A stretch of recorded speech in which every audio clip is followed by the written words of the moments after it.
There is a moment in every person's life when they realize their greatest enemy was never outside them. It was always inside their own mind. The mind that constantly doubts, constantly fears, and constantly creates problems that do not exist. It keeps you trapped between the past and the future, preventing you from ever experiencing the peace that exists right now. The Buddha revealed that enlightenment is not about gaining something new, but about freeing yourself from the prison of thinking. The moment your mind becomes silent, your suffering ends, and your true life begins. These stories will show you how people discovered this truth and escaped their mental prison forever. The monk who could not cross the river. A young monk once arrived at the edge of a wide and powerful river during his journey through the mountains. The sky above was quiet, but the sound of the rushing water filled the air with intensity. The river was not calm. It moved quickly, crashing against rocks and creating waves that looked unpredictable and dangerous. As the monk stood there, he felt a sudden tension inside his body. His eyes focused on the water, but his mind began to move even faster than the river itself. Thoughts began appearing one after another without stopping. He wondered what would happen if the current was stronger than it looked. He imagined himself slipping, losing balance, and being carried away by the force of the water. He imagined failing, drowning, and never reaching the other side. These thoughts did not come from reality, they came from his mind. But to him, they felt real. His heart began to beat faster, his body became stiff, his confidence slowly disappeared. Instead of observing the river calmly, he became trapped inside the images and fears his mind was creating. He remained standing there, unable to take even a single step forward. Minutes turned into hours. The river did not stop him, his mind stopped him. The more he thought, the more dangerous the river appeared. His thinking created fear, and his fear created hesitation. And this hesitation kept him stuck exactly where he was. After some time, an old monk quietly arrived behind him. The old monk looked at the river, but unlike the young monk, his mind did not create fear. He simply observed the water as it was. Without hesitation, without overthinking, he stepped forward with calm awareness. His movements were steady and natural. Within minutes, he reached the other side safely. The young monk was shocked.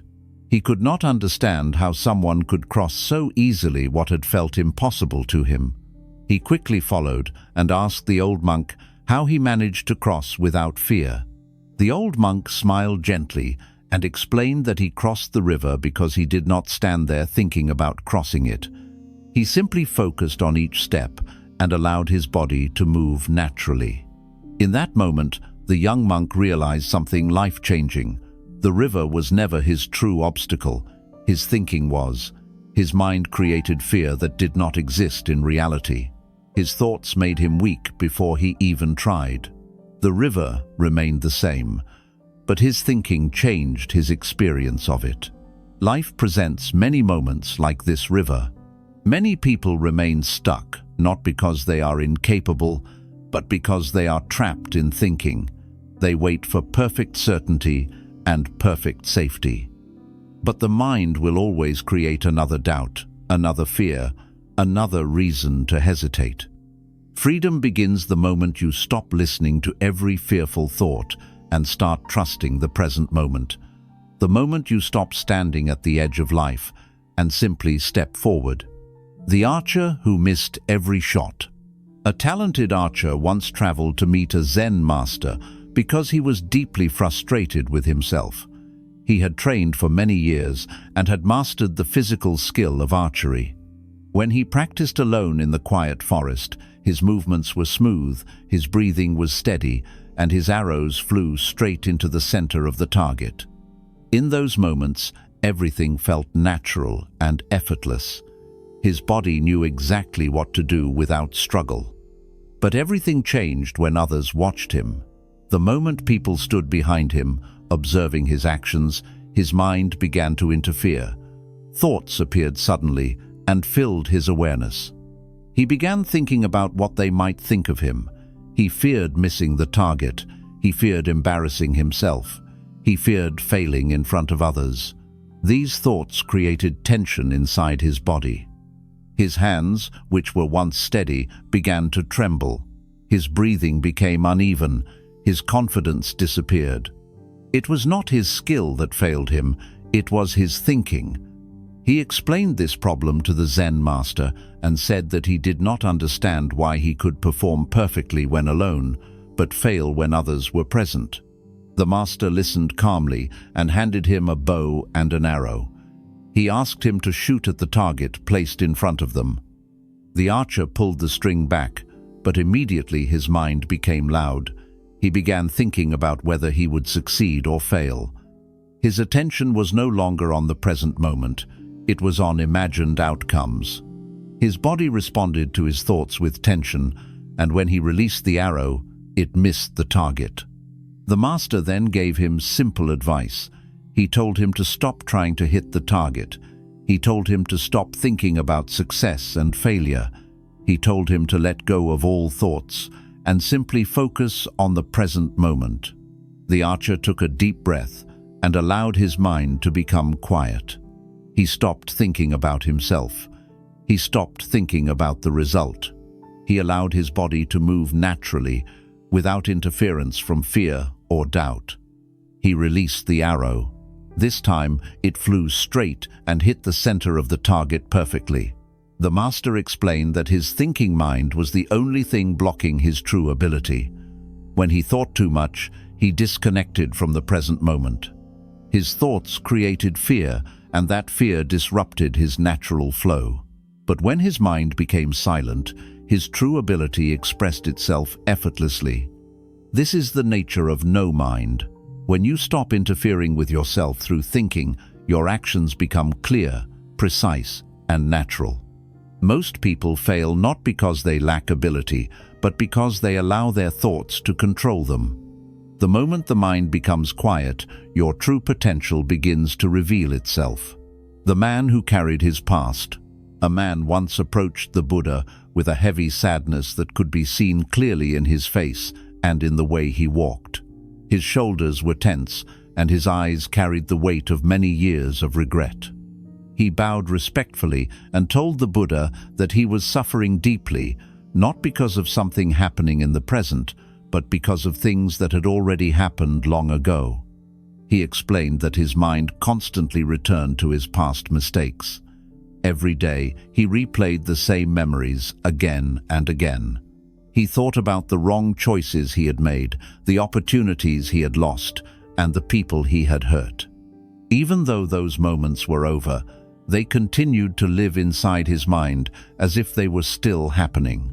He told the Buddha that no matter what he did, he could not escape his thoughts. He tried to forget, but his mind kept bringing everything back. He felt trapped, exhausted, and unable to feel peace. He believed his past had destroyed his ability to live freely in the present. The Buddha listened to him calmly without interrupting. Then, without saying anything, the Buddha bent down and picked up a large, heavy stone from the ground. He handed the stone to the man and asked him to carry it as they walked together.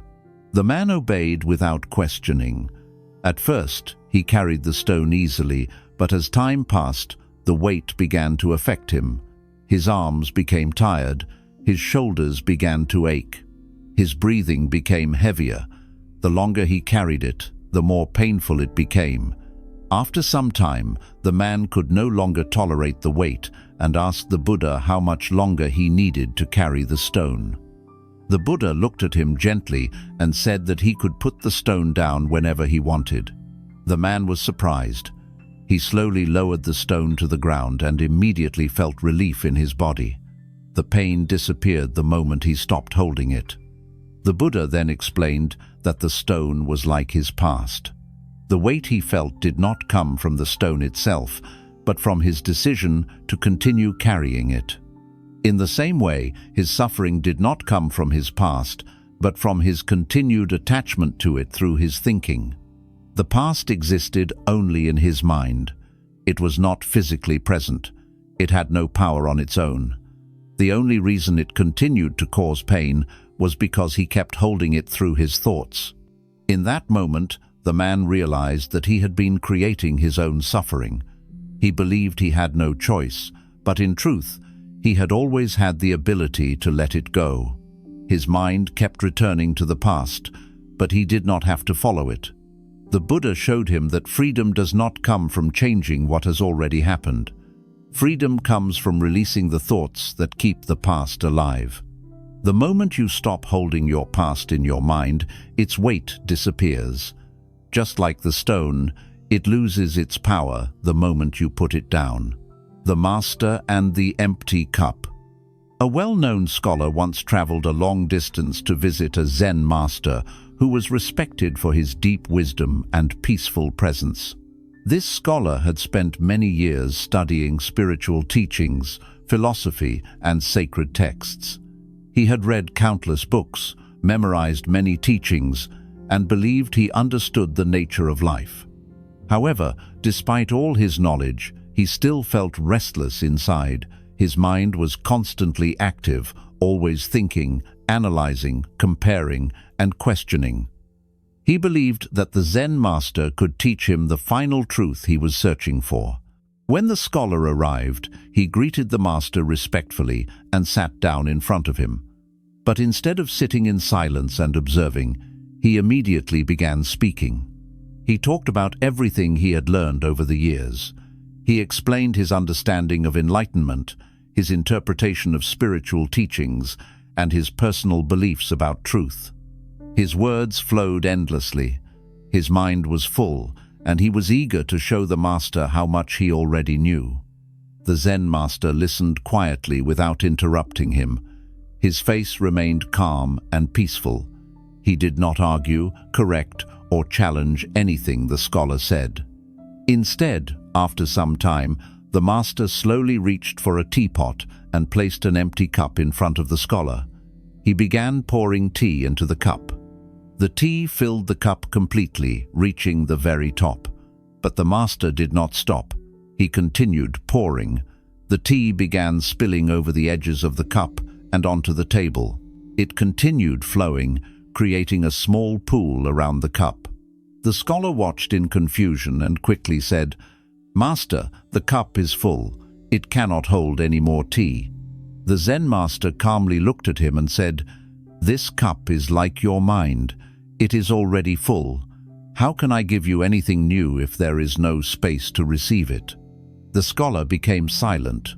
For the first time since arriving, his mind stopped speaking. He realized that his endless thinking, his constant opinions, and his attachment to what he believed he knew had filled his mind completely. There was no space left for direct experience. He was not truly learning. He was only comparing new information with his old thoughts. His thinking mind was blocking his awareness. The master then explained that truth cannot be understood through endless thinking. Thinking always comes from the past. It comes from memory, from knowledge, and from conditioning. But life exists only in the present moment. When the mind is full of thoughts, it cannot see clearly. It sees only its own ideas, not reality itself. No mind is like an empty cup. It is open, clear, and free. When the mind becomes empty of constant thinking, awareness becomes sharp and alive. In that state, you do not analyze life. You experience it directly. You see things as they truly are, without distortion from fear, judgment, or expectation. Most people believe thinking more will bring them peace, but in reality, thinking more creates confusion. The more the mind speaks, the less you truly see. But when the mind becomes silent, clarity appears naturally, peace appears naturally, understanding appears naturally. The scholar finally understood that his problem was not a lack of knowledge, but an excess of thinking. His mind was too full to experience the simplicity of truth. From that day forward, he began practicing silence. He stopped trying to control everything with his thoughts. He stopped trying to understand everything with his mind. Instead, he learned to observe, to listen, and to be present. and slowly, as his mind became empty, he experienced something he had never experienced before. He experienced peace. The warrior who forgot himself. A young warrior stood at the edge of a quiet battlefield just before sunrise. The air was cold, and the world seemed frozen in anticipation of what was about to happen. In front of him stood his greatest opponent, a fighter known for his strength, speed, and undefeated record. This was the moment the young warrior had trained for his entire life. His body was strong, his skills were sharp, and his preparation was complete. But despite all his training, something inside him was not at peace. As he looked at his opponent, his mind began to speak. Thoughts appeared suddenly and without control. He began to wonder what would happen if he lost. He imagined himself being defeated, humiliated, and broken. He thought about how others would see him. He thought about his reputation, his future, and everything that could go wrong. His mind created images of failure that did not yet exist, but his body responded as if they were real. His breathing became shallow. His muscles became tense. His movements, which were once natural and effortless, now felt heavy and restricted.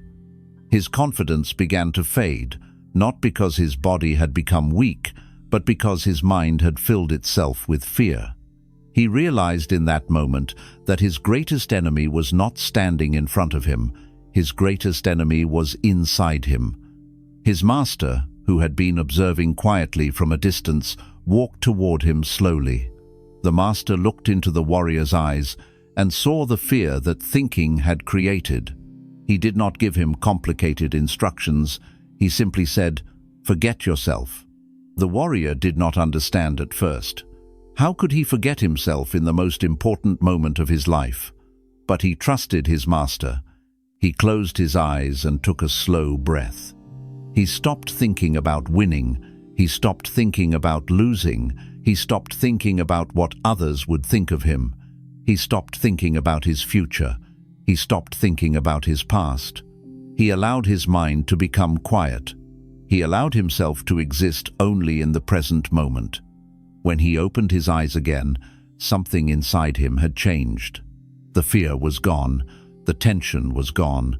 His body no longer felt heavy. His awareness became clear, calm, and sharp. He was no longer fighting for his identity, his reputation, or his ego. He was simply present. When the fight began, his movements were completely different. He did not hesitate. He did not doubt. He did not analyze. His body moved naturally, responding to each moment with clarity and precision. His actions were not controlled by thinking, but by awareness.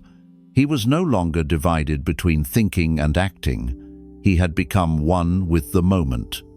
His opponent, who was strong and confident, suddenly found himself unable to predict the warrior's movements. The warrior moved with complete freedom, without fear or hesitation. Every movement was calm, precise, and effortless. The fight ended quickly. The warrior stood still, breathing calmly, without pride and without fear.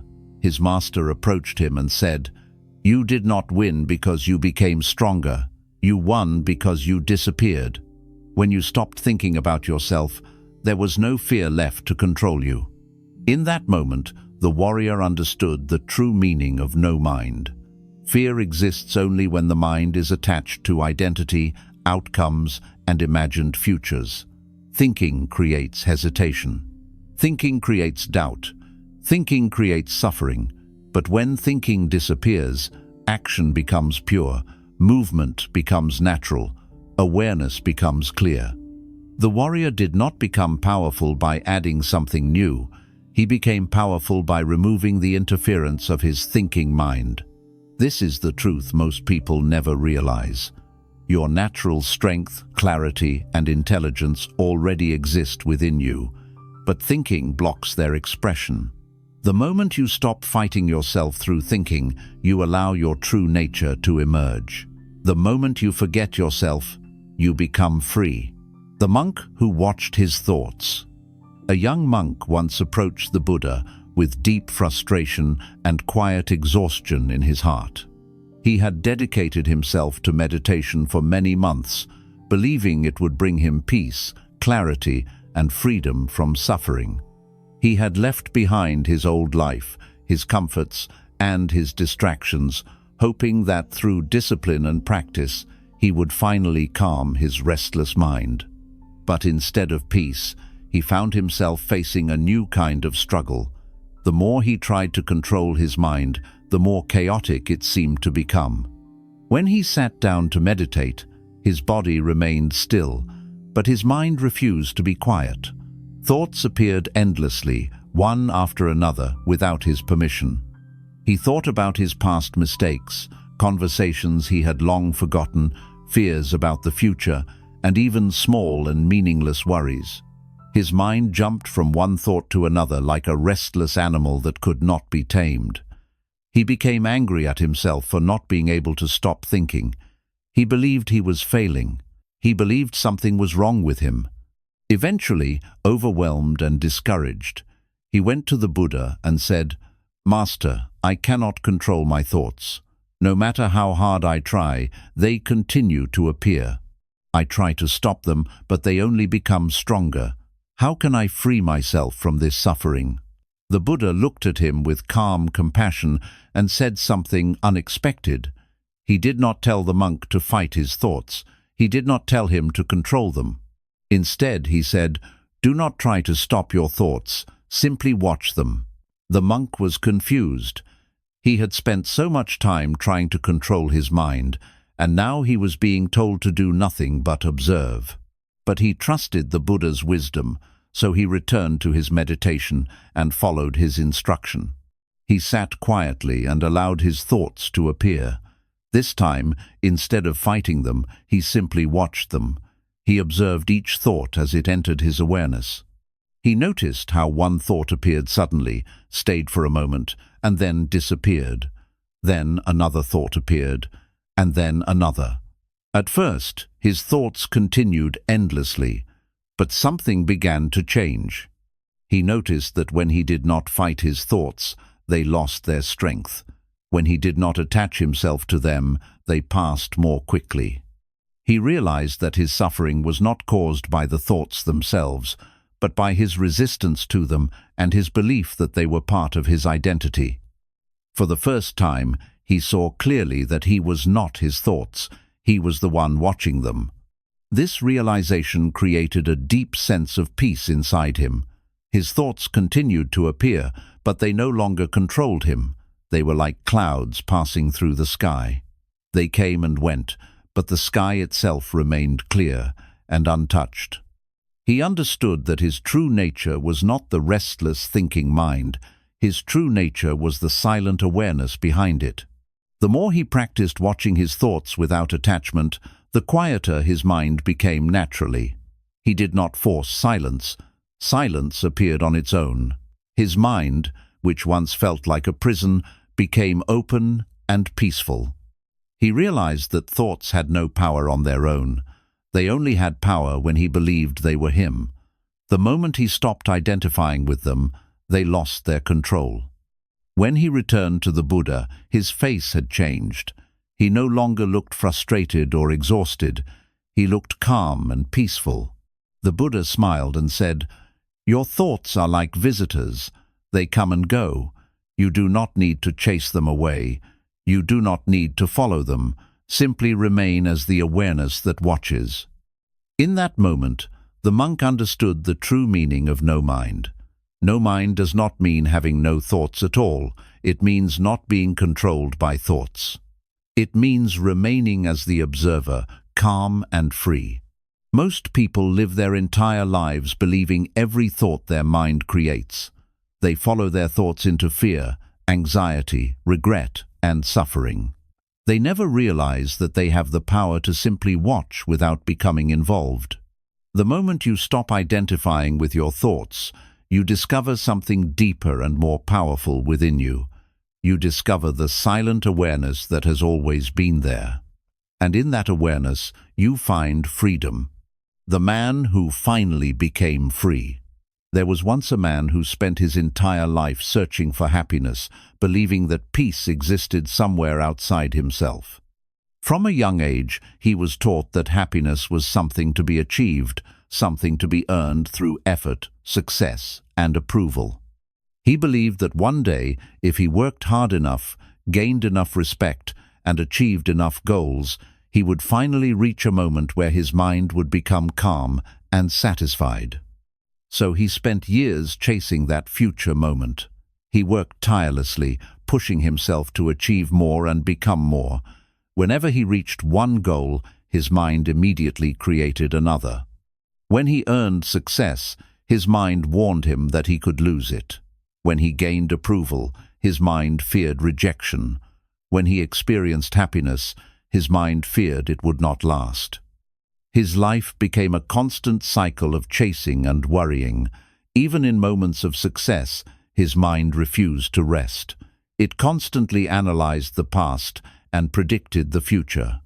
It created fear where there was no danger and dissatisfaction where there was no real problem.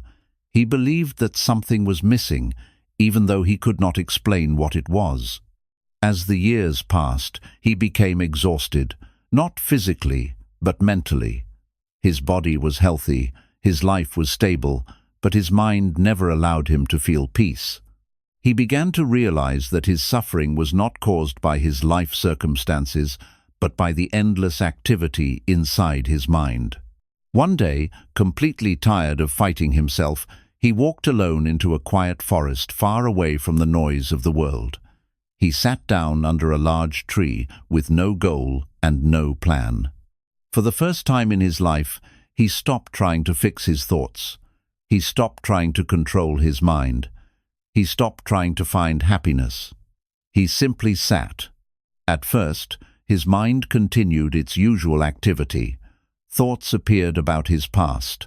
Thoughts appeared about his future. Thoughts appeared about his problems, his fears, and his regrets. But this time he did not follow them. He did not resist them. He simply watched them, the way one watches clouds move across the sky. As he remained still, something unexpected began to happen. He noticed that his thoughts came and went on their own. They appeared suddenly, stayed for a moment, and disappeared. He realized he was not creating them intentionally. They were simply appearing in his awareness. He also noticed that when he did not react to them, they lost their strength. They passed more quickly. Slowly, the space between his thoughts became larger. Moments of silence began to appear. In those moments, he felt something he had not felt in years. He felt calm. He felt present. He felt free. For the first time in his life, his mind was not pulling him into the past or pushing him into the future. He was simply here, in the present moment, without conflict. In that silence, he realized something that changed everything. He realized that happiness was never something he needed to chase. It was never something hidden in success, approval, or achievement. It had always been present beneath the noise of his thinking mind. His thoughts had been like clouds covering the sky, and he had spent his entire life trying to control the clouds, instead of realizing that the sky itself was always clear. He understood that his suffering had not been caused by life itself, but by his identification with his thoughts. He had believed every thought his mind created. He had followed his thoughts into fear, anxiety, and dissatisfaction. But now he saw clearly that his thoughts were not him. They were simply movements appearing within his awareness. He was the awareness itself. Nothing in his external life had changed. The world remained the same, but his experience of life had completely transformed. He no longer felt controlled by fear. He no longer felt trapped by his past. He no longer felt anxious about the future. He had discovered something deeper than thinking. He had discovered the silent presence within himself that had always been free. When he stood up and walked back into the world, his life looked the same from the outside, but inside everything was different. He still worked. He still spoke. He still lived among others. But now, his mind was no longer his master. It was simply a tool he could use when needed. He no longer chased happiness because he understood that happiness was not something to be found in the future. It existed only in the present moment, when the mind was silent and awareness was clear. He had spent his entire life trying to become free, not realizing that freedom was never something he needed to create. Freedom appeared the moment he stopped being controlled by his thoughts. In that moment, without gaining anything new, he finally became free. The monk who stopped fighting his mind. There was once a devoted monk who had spent many years in the monastery, dedicating his entire life to the path of awakening. He followed every instruction carefully, woke before sunrise, meditated for long hours, and avoided distractions that could disturb his inner peace. From the outside he appeared disciplined and committed, and others believed he was progressing well. But inside he was fighting a silent battle that no one else could see. His greatest struggle was not with the outside world, but with his own mind. Every time he sat down to meditate, hoping to experience peace, his mind became restless. Thoughts appeared endlessly, without warning and without control. Some thoughts were about his past mistakes, reminding him of moments when he had failed or disappointed others. Some thoughts were about his future, creating fear and uncertainty about what was yet to come. Other thoughts were meaningless and random, appearing without any clear reason at all. He believed that meditation meant stopping his thoughts completely, so he began trying to force his mind into silence. Whenever a thought appeared, he resisted it, he pushed against it. He became frustrated with himself for not being able to control his own mind. He believed that if he could just eliminate his thoughts, he would finally experience freedom. But the more he tried to control his mind, the more chaotic it became. His thoughts became louder, faster, and more aggressive. His frustration grew stronger. He began to doubt himself.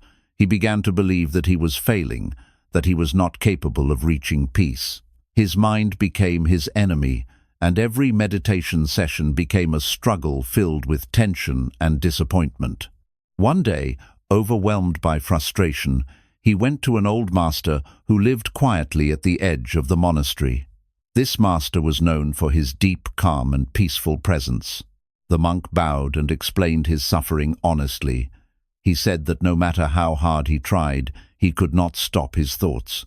He said his mind refused to obey him, and he felt trapped inside it. The old master listened carefully without interrupting. His face showed no judgment, only understanding. After a long silence, the master asked the monk a simple question. He asked him to show him his mind. The monk became confused. He did not understand how to show something that had no physical form. He closed his eyes and tried to locate his mind, but he could not find it anywhere. He could feel thoughts appearing, but he could not find the mind itself as an object. The master then said something that changed everything. He said that the monk's suffering was not caused by his thoughts, but by his belief that he needed to control them. He explained that thoughts are like the wind. They appear naturally and disappear naturally. Fighting the wind only creates exhaustion. Peace is not found by controlling the wind, but by allowing it to pass without resistance. The master instructed him to stop fighting his thoughts completely. He told him to sit, observe, and allow everything to appear and disappear naturally, without interference. The monk returned to his meditation with this new understanding. This time, when thoughts appeared, he did not resist them. He did not judge them. He did not try to push them away. He simply watched them. At first, his thoughts continued to appear frequently, but something inside him began to change. He was no longer afraid of his thoughts. He was no longer fighting them. He began to see them as temporary movements, not permanent problems. He noticed that each thought appeared suddenly, stayed for a brief moment, and then disappeared on its own. He realized that he did not need to force them to leave. They left naturally when he stopped holding on to them. He also realized something even deeper. He saw that there was a silent awareness behind his thoughts that never changed. His thoughts moved constantly, but his awareness remained still. His thoughts were like clouds moving across the sky, but his awareness was like the sky itself, untouched and unmoved. For the first time, he understood that he was not his thoughts. He was the awareness observing them. This realization removed the fear and tension he had been carrying for so long. His thoughts no longer controlled him because he no longer identified with them. They became like distant sounds that appeared and disappeared without disturbing his peace. As days passed, his mind naturally became quieter. He did not force it into silence. Silence appeared on its own. His awareness became clearer, sharper, and more peaceful. He no longer felt trapped inside his mind. He realized that his entire struggle had been created by misunderstanding. He had believed that peace required controlling his thoughts, but peace actually required allowing them to exist without attachment. One evening, as he sat quietly watching the sunset, he experienced a deep and powerful stillness. His mind was silent, but not because he forced it to be silent. It was silent because he stopped interfering with it. In that silence, he experienced a sense of freedom he had never known before.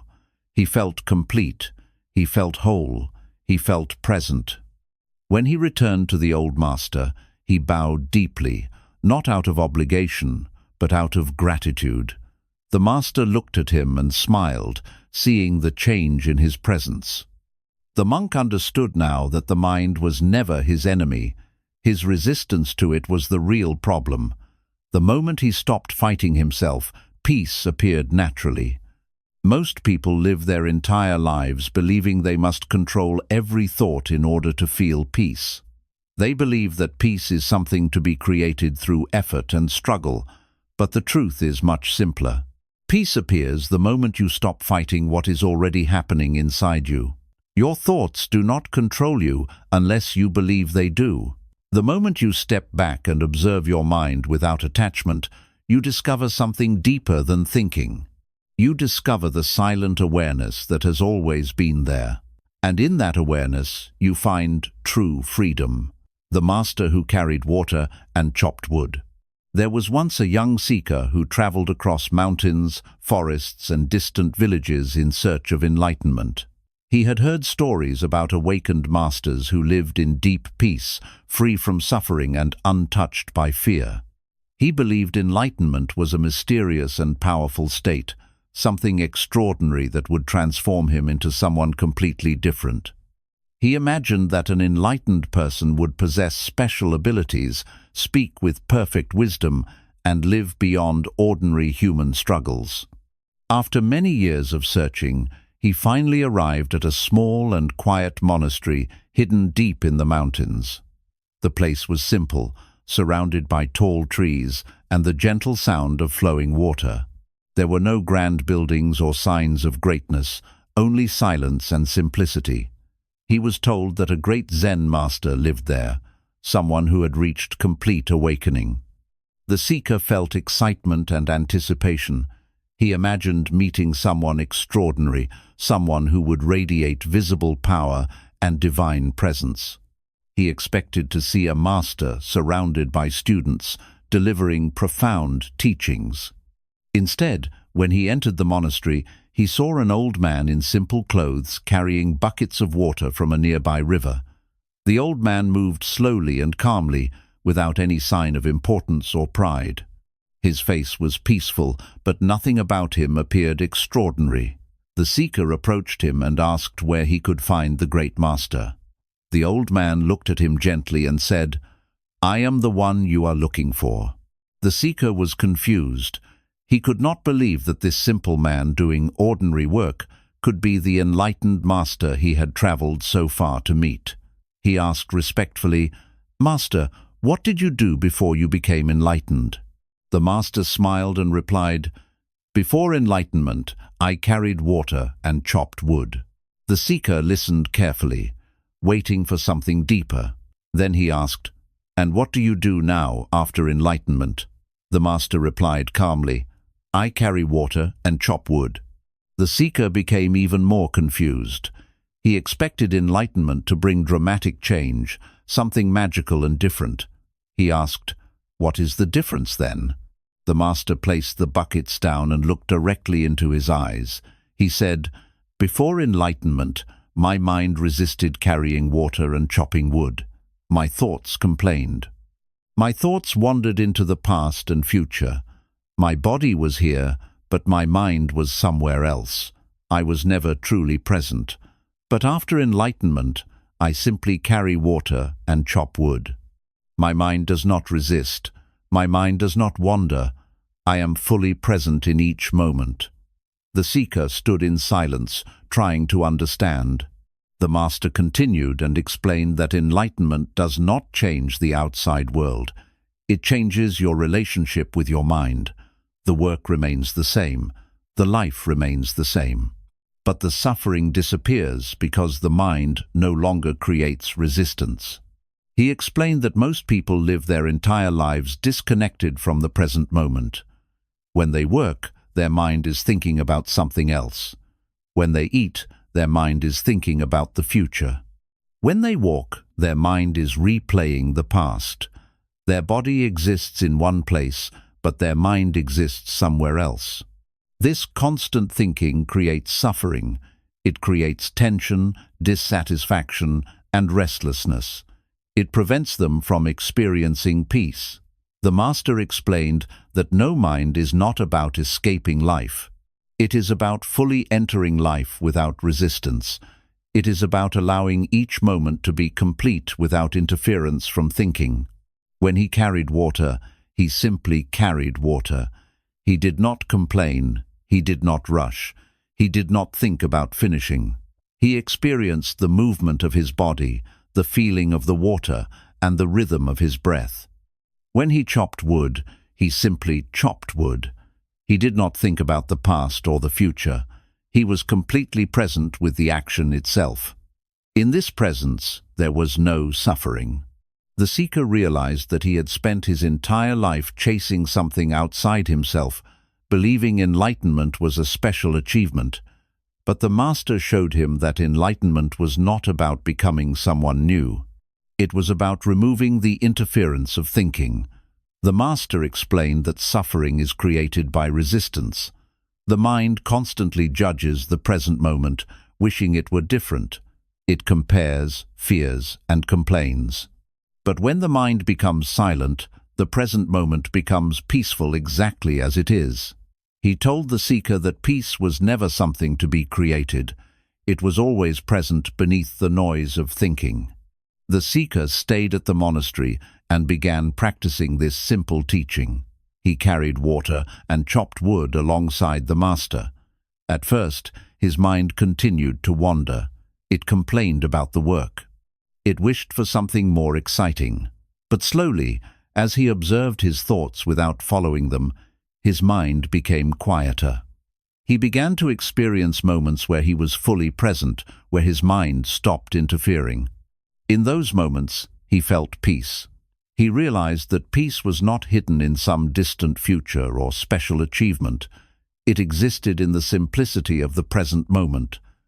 Years later, when others came to him seeking enlightenment, he gave them the same simple teaching. He told them that enlightenment was not found by escaping life, but by fully living it. He told them that freedom was not found by controlling the mind, but by no longer being controlled by it. And he told them that the moment you stop resisting the present moment, you discover that peace was never missing. It was always here. The monk who realized he was not his mind. There was once a monk who had dedicated nearly his entire life to spiritual practice, believing that through discipline, meditation, and isolation, he would eventually reach a state of permanent peace. From a young age, he had left behind his family, his possessions, and the ordinary distractions of the world.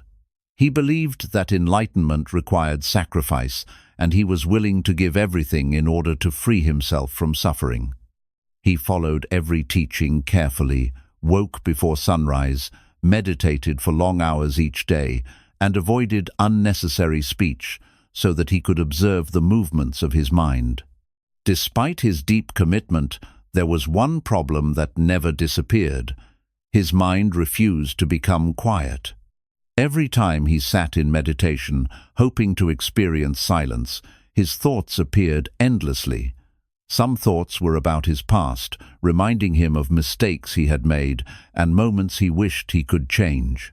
Some thoughts were about his future, creating fear about whether he would ever truly become free. Other thoughts were meaningless and random, appearing without any clear reason. He felt as though he was trapped inside a machine that never stopped producing noise. He believed that enlightenment meant having no thoughts at all, so he began fighting his mind. Whenever a thought appeared, he tried to push it away. Whenever his mind wandered, he forced his attention back. Whenever fear or doubt appeared, he resisted it with effort. But the more he fought his thoughts, the stronger they became. His mind became louder, more chaotic, and more exhausting. This created deep frustration inside him. He began to doubt himself. He wondered if he was incapable of reaching peace. He wondered if something was wrong with him. He watched other monks who appeared calm and believed he was failing in comparison.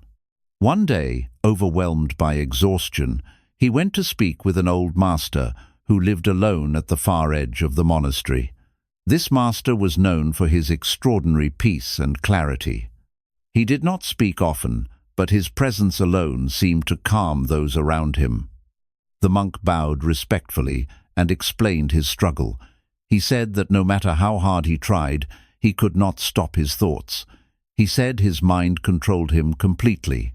He said he wanted freedom, but he did not know how to escape his own thinking. The old master listened carefully and then asked him a simple question.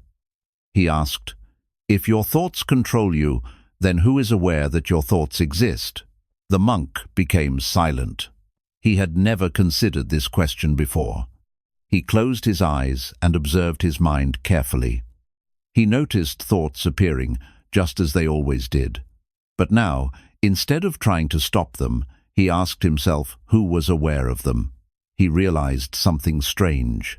His thoughts appeared and disappeared, but something else remained constant. There was an awareness that watched the thoughts without changing. The thoughts moved, but the awareness did not move. He returned to the master and said that he could see his thoughts, but he could not see the one who was watching them. The master smiled gently and said, "That which observes your thoughts is your true nature. Your thoughts are not you. They are simply movements appearing within you." This realization shocked him. For his entire life, he had believed he was his thoughts. He believed every fear, every doubt, and every judgment was part of his identity. He believed he was trapped inside his thinking. But now he began to see clearly that his thoughts were like passing clouds, and he was like the sky observing them. The clouds came and went, but the sky remained unchanged. The master explained that suffering exists only because people identify themselves with their thoughts. They believe every thought is true. They follow their thoughts into fear, anxiety, regret, and confusion. But thoughts are not permanent. They appear and disappear constantly. The master told him that freedom does not come from controlling thoughts, but from realizing that you are not your thoughts. The monk returned to his meditation with a completely new understanding. This time, he did not fight his thoughts. He did not try to stop them. He simply observed them. He watched thoughts appear and disappear naturally. He watched fear appear and disappear. He watched doubt appear and disappear. And slowly, something extraordinary began to happen. The thoughts that once controlled him began to lose their power. They still appeared, but they no longer disturbed his peace. He no longer believed every thought automatically. He no longer followed every thought. He remained as the awareness behind them.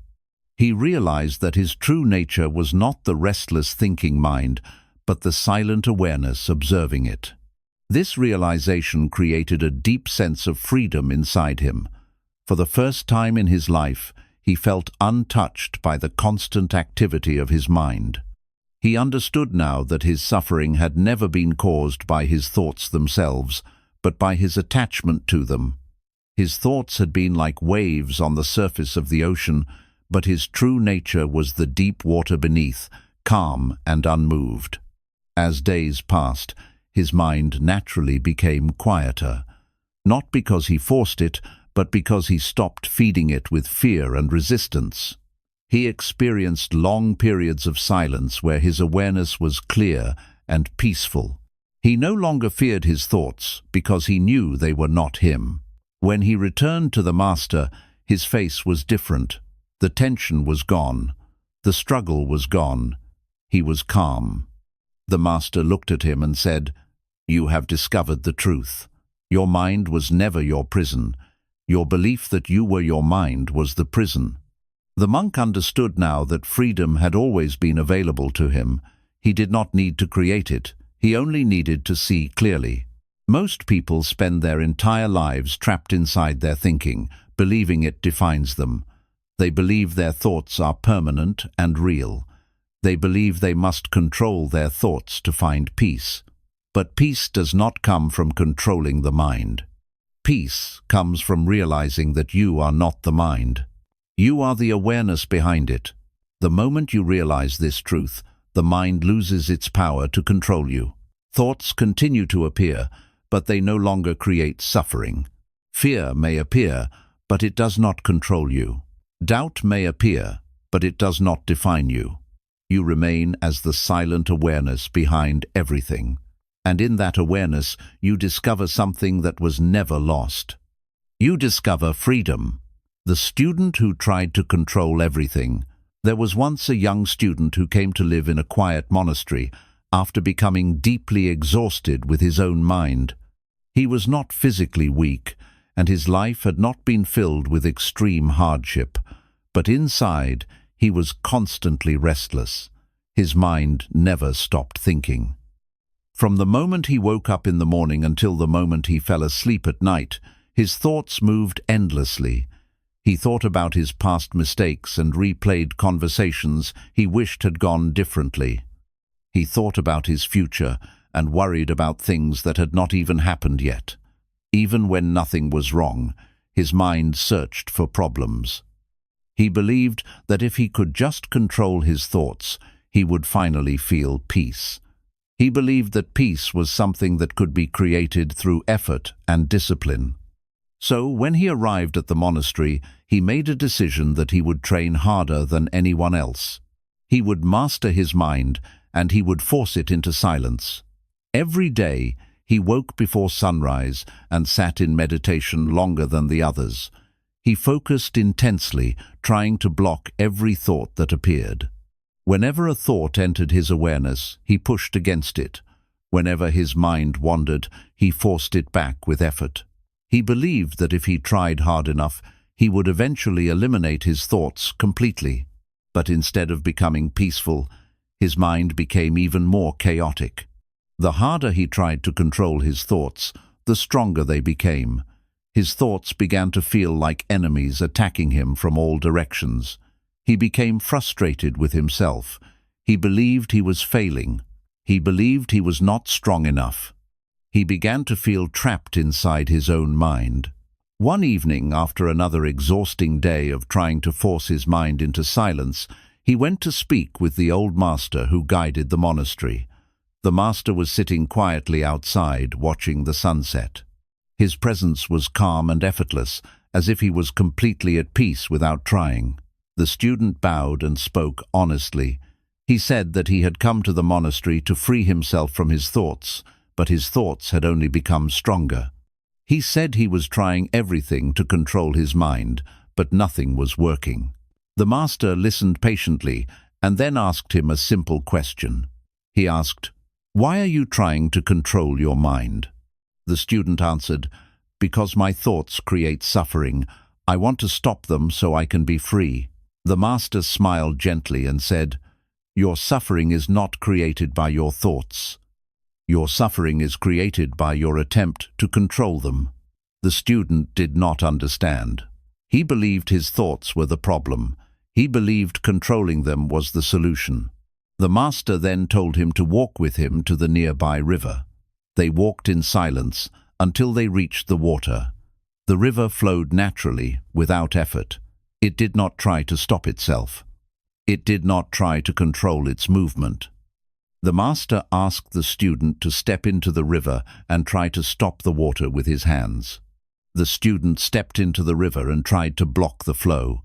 He pushed against the water with all his strength, but the water continued moving. The harder he pushed, the more exhausted he became. The river did not stop. Eventually, he gave up. The master then asked him what he had learned. The student replied that it was impossible to stop the river. The river moved naturally, and fighting it only created exhaustion. The master looked at him and said, "Your thoughts are like this river. They move naturally. Fighting them will only exhaust you. Peace comes when you stop fighting." The student began to understand. He realized that his entire struggle had been created by resistance. His thoughts were not the enemy. His resistance to his thoughts was the real problem. The master explained that thoughts appear naturally, just like the river flows naturally. Trying to control every thought is like trying to control the entire river. It is impossible and unnecessary. He told the student that freedom does not come from controlling the mind. Freedom comes from no longer being controlled by it. He instructed the student to sit in meditation again, but this time he told him not to fight his thoughts. He told him to observe them without resistance. The student returned to his meditation with a completely new approach. This time, when thoughts appeared, he did not push them away. He allowed them to exist. At first, his thoughts continued appearing rapidly, but because he was no longer fighting them, something began to change. He noticed that his thoughts appeared and disappeared on their own. He realized he did not need to stop them. They stopped naturally when he did not hold on to them. He also realized that there was something deeper than his thoughts. There was an awareness that watched his thoughts without being affected by them. This awareness remained calm even when thoughts appeared. He began to experience moments of silence between his thoughts. These moments of silence brought a peace he had never experienced before. He realized that peace was not something he needed to create. Peace was already there beneath the noise of his thinking. His thoughts had been like waves on the surface of the ocean, but his true nature was like the deep water beneath, calm and still. As days passed, his mind became quieter without effort. He no longer feared his thoughts because he knew they did not control him. He had stopped fighting himself. One day, he returned to the master and said that his thoughts still appeared, but they no longer disturbed him. He said he felt free even when his mind was active. The master smiled and said, "Your mind was never your prison. Your resistance was the prison." The student understood now that freedom does not come from controlling everything. Freedom comes from letting go of the need to control. Most people spend their entire lives trying to control their thoughts, their future, and their circumstances. They believe control will bring them peace. But control creates tension. Control creates fear. Control creates suffering. Peace appears the moment you stop trying to control what cannot be controlled. Your thoughts will continue to appear, just like the river continues to flow. But you are not the river. You are the awareness watching it. The moment you realize this truth, you stop fighting yourself. And in that moment, you discover a peace that was always there. The monk who waited for the perfect moment. There was once a young monk who believed that enlightenment would arrive one day in a perfect and dramatic moment. He believed that one morning he would wake up and his mind would suddenly become silent forever. He imagined that fear would disappear completely, doubt would never return, and peace would remain permanently without effort. He believed enlightenment was something that would happen to him in the future, something he needed to reach like a destination. Because of this belief, he spent his days constantly waiting. Whenever he sat down to meditate, he watched his mind carefully, hoping that this would be the moment when everything would change. But his thoughts continued to appear. Some days his mind was calm, but other days it was restless and noisy. Whenever his mind became restless, he felt disappointed. He believed he was moving further away from enlightenment instead of closer to it. He compared his experience to the peaceful presence of the older monks. They seemed calm, relaxed, and undisturbed. He believed they had reached something he had not yet reached. This created frustration inside him. He believed he needed more time, more effort, and more practice before he could finally arrive at peace. He believed peace existed somewhere ahead of him, not here in the present moment.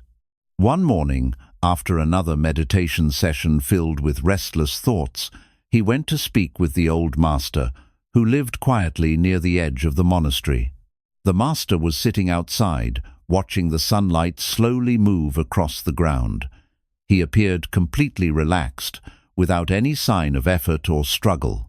The young monk bowed respectfully and asked the master when enlightenment would finally come to him. He explained that he had been practicing faithfully, but his mind still created thoughts.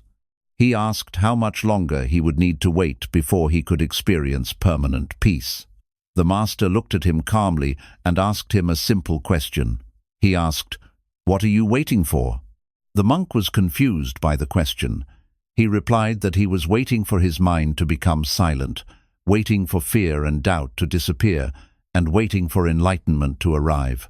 The master smiled gently and said, "You are not waiting for enlightenment. You are waiting for your mind to become something it was never meant to be." The monk did not understand. He believed enlightenment meant having no thoughts at all. The master then asked him to sit beside him and observe the sky. They sat in silence for some time. Clouds moved slowly across the sky, appearing and disappearing naturally. The master asked him if the sky ever tried to stop the clouds. The monk replied that the sky did not control the clouds. The clouds moved on their own. The master then said, "Your mind is like the sky, and your thoughts are like the clouds. The sky does not need to wait for the clouds to disappear in order to be complete. It is already complete." The monk began to see what the master was pointing toward. He realized that he had been waiting for a perfect mental state before allowing himself to feel peace. He believed peace would come only when his thoughts stopped completely. But the master was showing him that peace did not depend on the absence of thoughts. Peace existed behind the thoughts, just as the sky existed behind the clouds. The master explained that enlightenment was not something that would arrive in the future. It was something that could be his thoughts stopped completely. But the master was showing him that peace did not depend on the absence of thoughts. Peace existed behind the thoughts, just as the sky existed behind the clouds. The master explained that enlightenment was not something that would arrive in the future. It was something that could be realized only in the present moment. Waiting for a perfect moment was itself a form of resistance. It was the mind creating another condition for peace. He told the monk that the moment you stop waiting for peace, you discover that peace is already here. The monk returned to his meditation with a completely new understanding. This time, he did not wait for his thoughts to disappear. He allowed them to exist without resistance. He observed them the same way he had observed the clouds in the sky. He noticed that his thoughts appeared naturally and disappeared naturally. He also noticed that something inside him remained unchanged. His awareness remained calm even when his thoughts were active. He realized that he had been chasing something that was already present. He had been waiting for the perfect moment, not realizing that the present moment was already complete. As days passed, he stopped measuring his progress. He stopped comparing himself to others. He stopped waiting for a future state.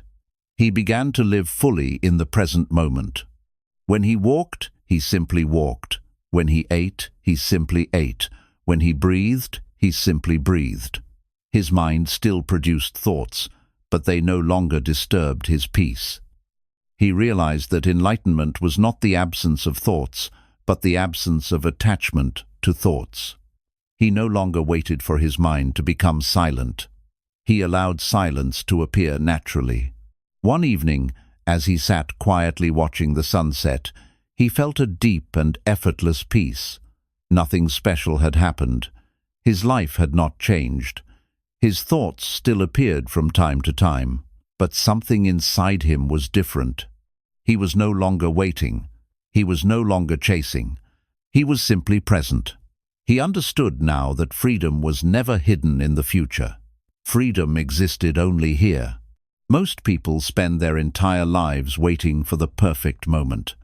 They believe peace will come when their problems disappear, when their fears disappear, or when their thoughts disappear.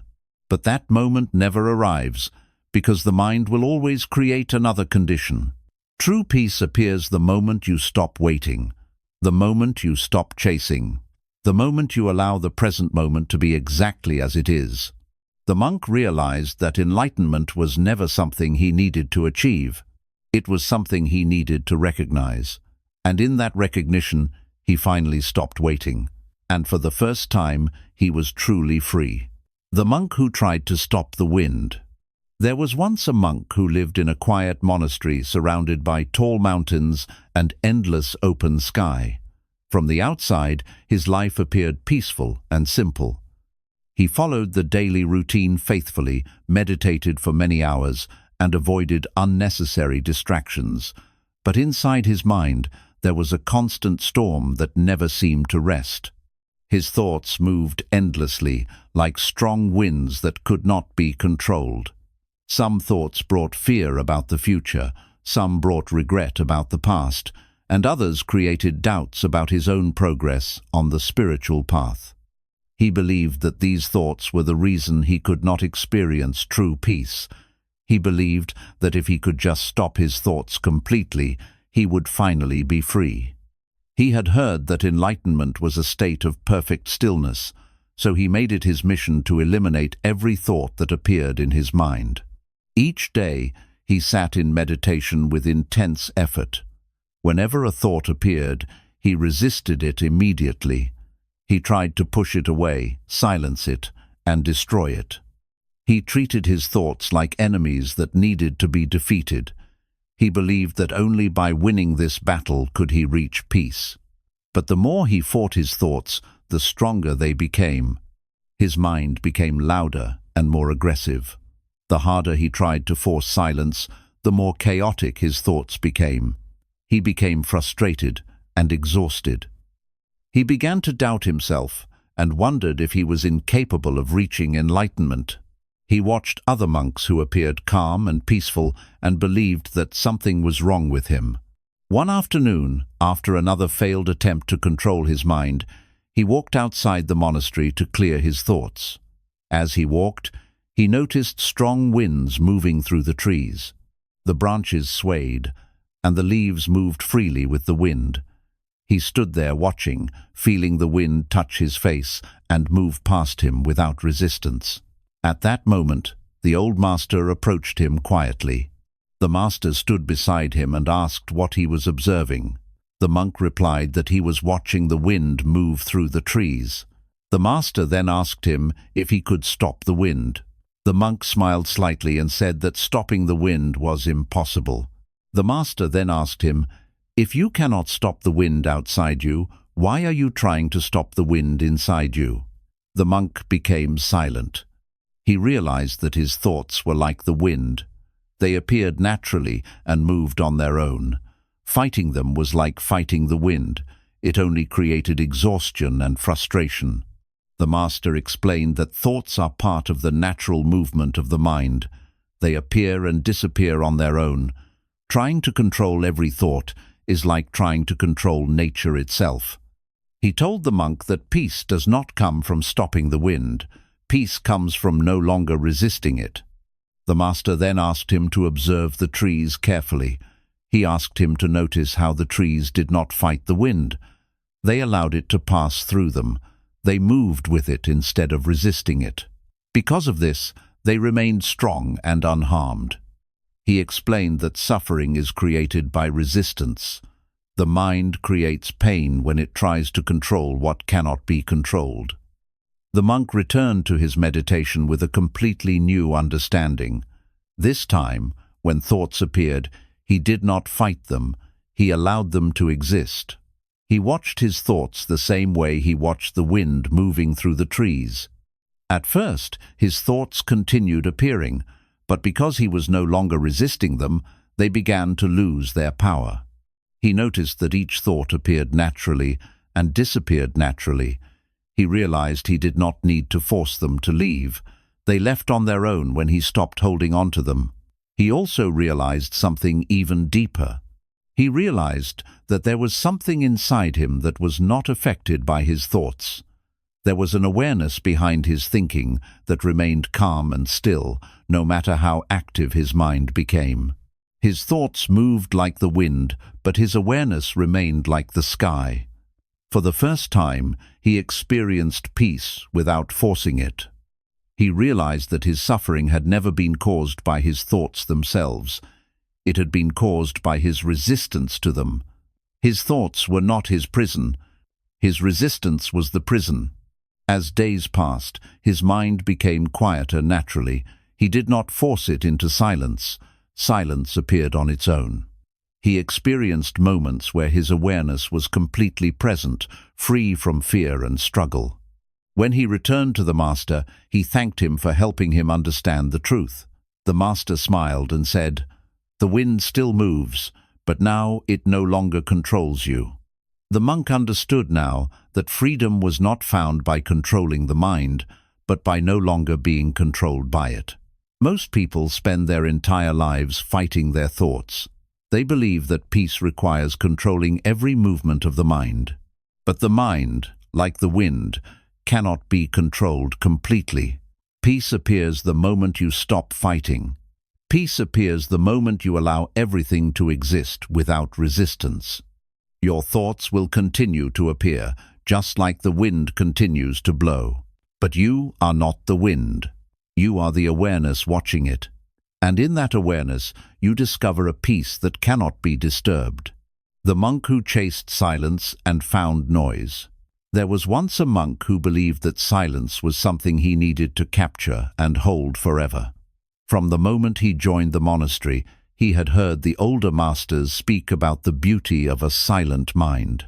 They spoke about peace that existed beyond thinking, beyond fear, and beyond suffering. They spoke about a state where the mind no longer created noise, and awareness became clear and free. These teachings created a powerful desire inside him. He wanted that silence more than anything else. He believed that if he could just eliminate every thought, he would finally become free. So he began chasing silence with determination. Every day he woke before sunrise and sat in meditation longer than anyone else. He focused with intense effort, trying to force his mind into stillness. Whenever a thought appeared, he treated it as a failure. Whenever his mind wandered, he became frustrated. He believed that each thought was an obstacle standing between him and enlightenment. At first, there were brief moments when his mind became quiet. In those moments, he felt peace, and he believed he was getting closer to his goal. But the silence never lasted. Soon, thoughts would return. Sometimes they returned slowly, and sometimes they returned like a storm. When they returned, he felt disappointment. He believed he had lost something valuable. He began to chase silence even more aggressively. He avoided conversations, avoided unnecessary movements, and isolated himself from others. He believed that silence existed somewhere ahead of him, and he was determined to reach it. But the more he chased silence, the more noise he discovered inside himself.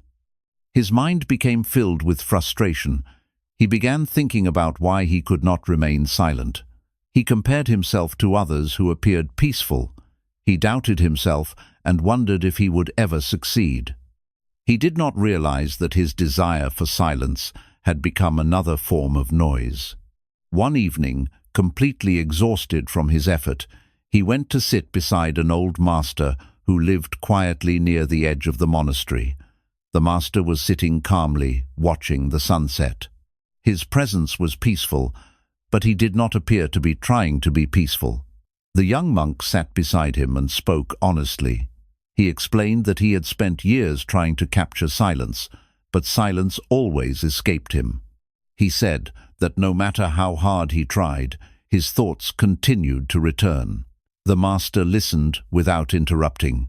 After a long silence, the master asked him a simple question. He asked, "Who is chasing silence?" The monk became confused. He replied that he was chasing silence because he wanted peace. The master then asked, "And is the one chasing silence peaceful?" The monk became silent. He realized that the one chasing silence was filled with tension, desire, and frustration. His pursuit of silence was not peaceful, it was driven by effort and struggle. The master explained that silence cannot be captured because silence is not something separate from you. Silence is what remains when you stop chasing it. He told the monk that chasing silence is like chasing your own shadow. The faster you run, the more it follows you. But the moment you stop running, the shadow stops moving. The monk listened carefully. The master continued and explained that silence is not created by eliminating thoughts. Silence is discovered when you stop identifying with thoughts. He told him to stop chasing silence completely. He told him to stop trying to control his mind. He told him to sit and allow everything to exist exactly as it was. The monk returned to his meditation with this new understanding. This time he did not chase silence. He did not resist noise. He allowed his thoughts to appear. He simply watched. At first, his mind continued producing thoughts, but because he was no longer fighting them, something began to change. He noticed that his thoughts appeared and disappeared naturally. He noticed that the more he allowed his thoughts to exist without resistance, the less power they had over him. He also noticed something deeper. He noticed that behind the noise of his thoughts, there was a silent awareness that had always been present. This awareness had never been disturbed. This awareness had never been lost. It had only been hidden behind his effort and struggle. He realized that silence was not something he needed to create. Silence was something he needed to recognize. The silence had always been there. It existed beneath his thoughts, beneath his fears, and beneath his desires. He had been chasing something that had never left him. As days passed, his mind became naturally quieter, not because he forced it, but because he stopped interfering with it. He experienced peace without effort. He experienced silence without chasing it. One day, he returned to the master and said that he had finally found silence. The master smiled and asked him where he found it. The monk replied that he found it the moment he stopped chasing it. The master nodded and said that silence was never something to be achieved. Silence was what remained when the mind stopped chasing and resisting. The monk understood now that his suffering had never been caused by noise. It had been caused by his desire to escape noise. Most people spend their entire lives chasing peace, believing it exists somewhere outside themselves. They believe peace will come when their thoughts disappear. They believe peace will come when their problems disappear. But peace does not come from changing what exists. Peace comes from changing your relationship with what exists. The moment you stop chasing silence, silence appears.